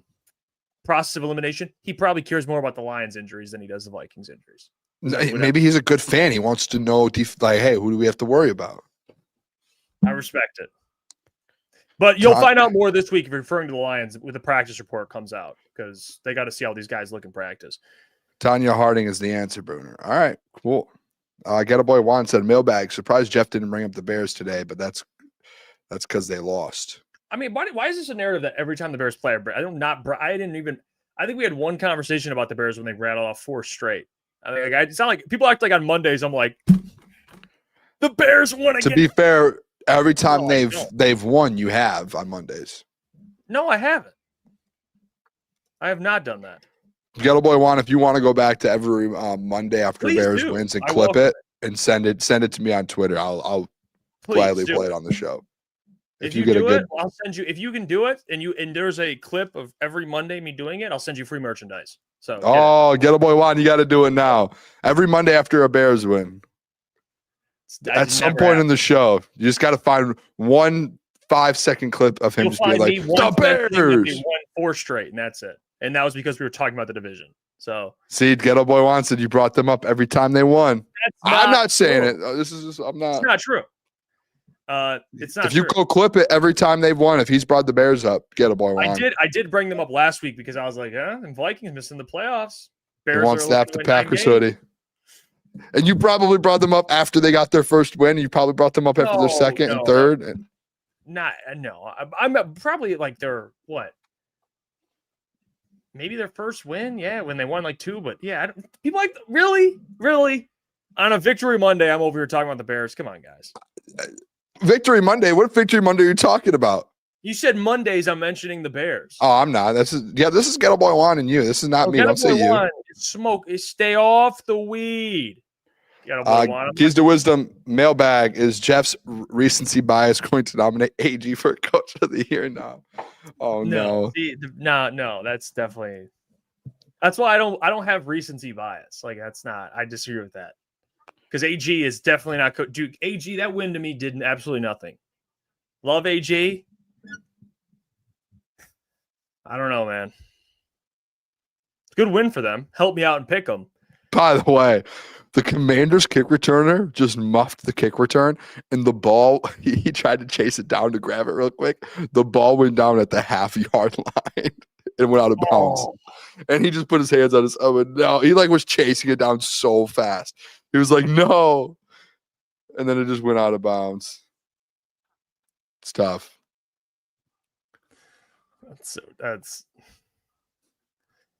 I mean, AG did have it was a good win, but I don't know, man. I get Dan Campbell's year looked like this, but it was so different with context. It was so different.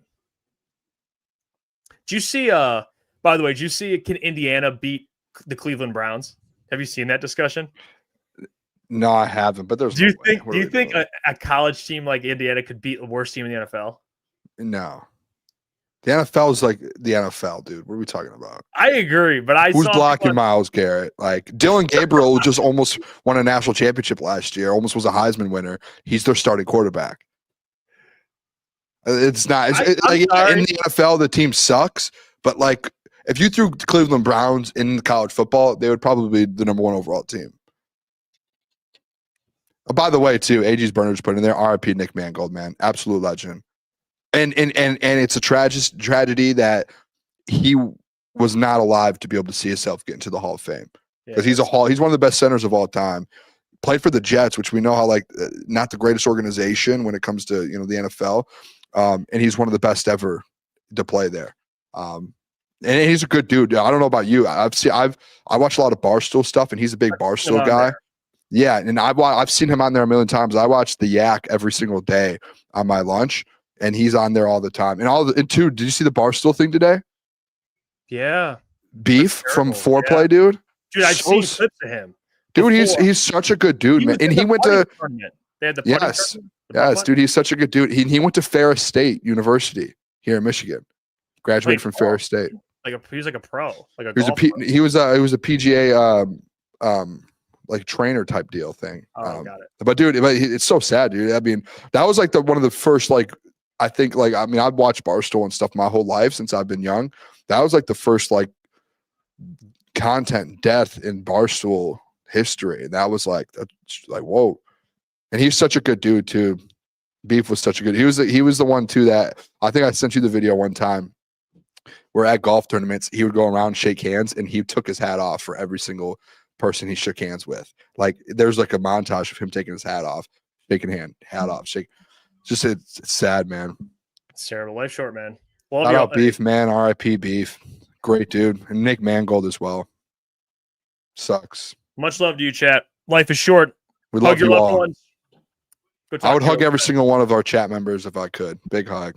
We'll be back tomorrow, 8 p.m. We got some guests lined up this week. It'll be a good week leading up to this Vikings game. And like I said, Sunday we'll be at DraftKings Sports and Social in Troy. So be there. We're going to start promoting it this week, showing it off. So if you can make it out there, it'll be a good time. Before we end out of the show, though, we got to hear from our sponsor before we end it. So shout out to our friends over at Sleeper, and we'll catch you guys tomorrow at 8 p.m.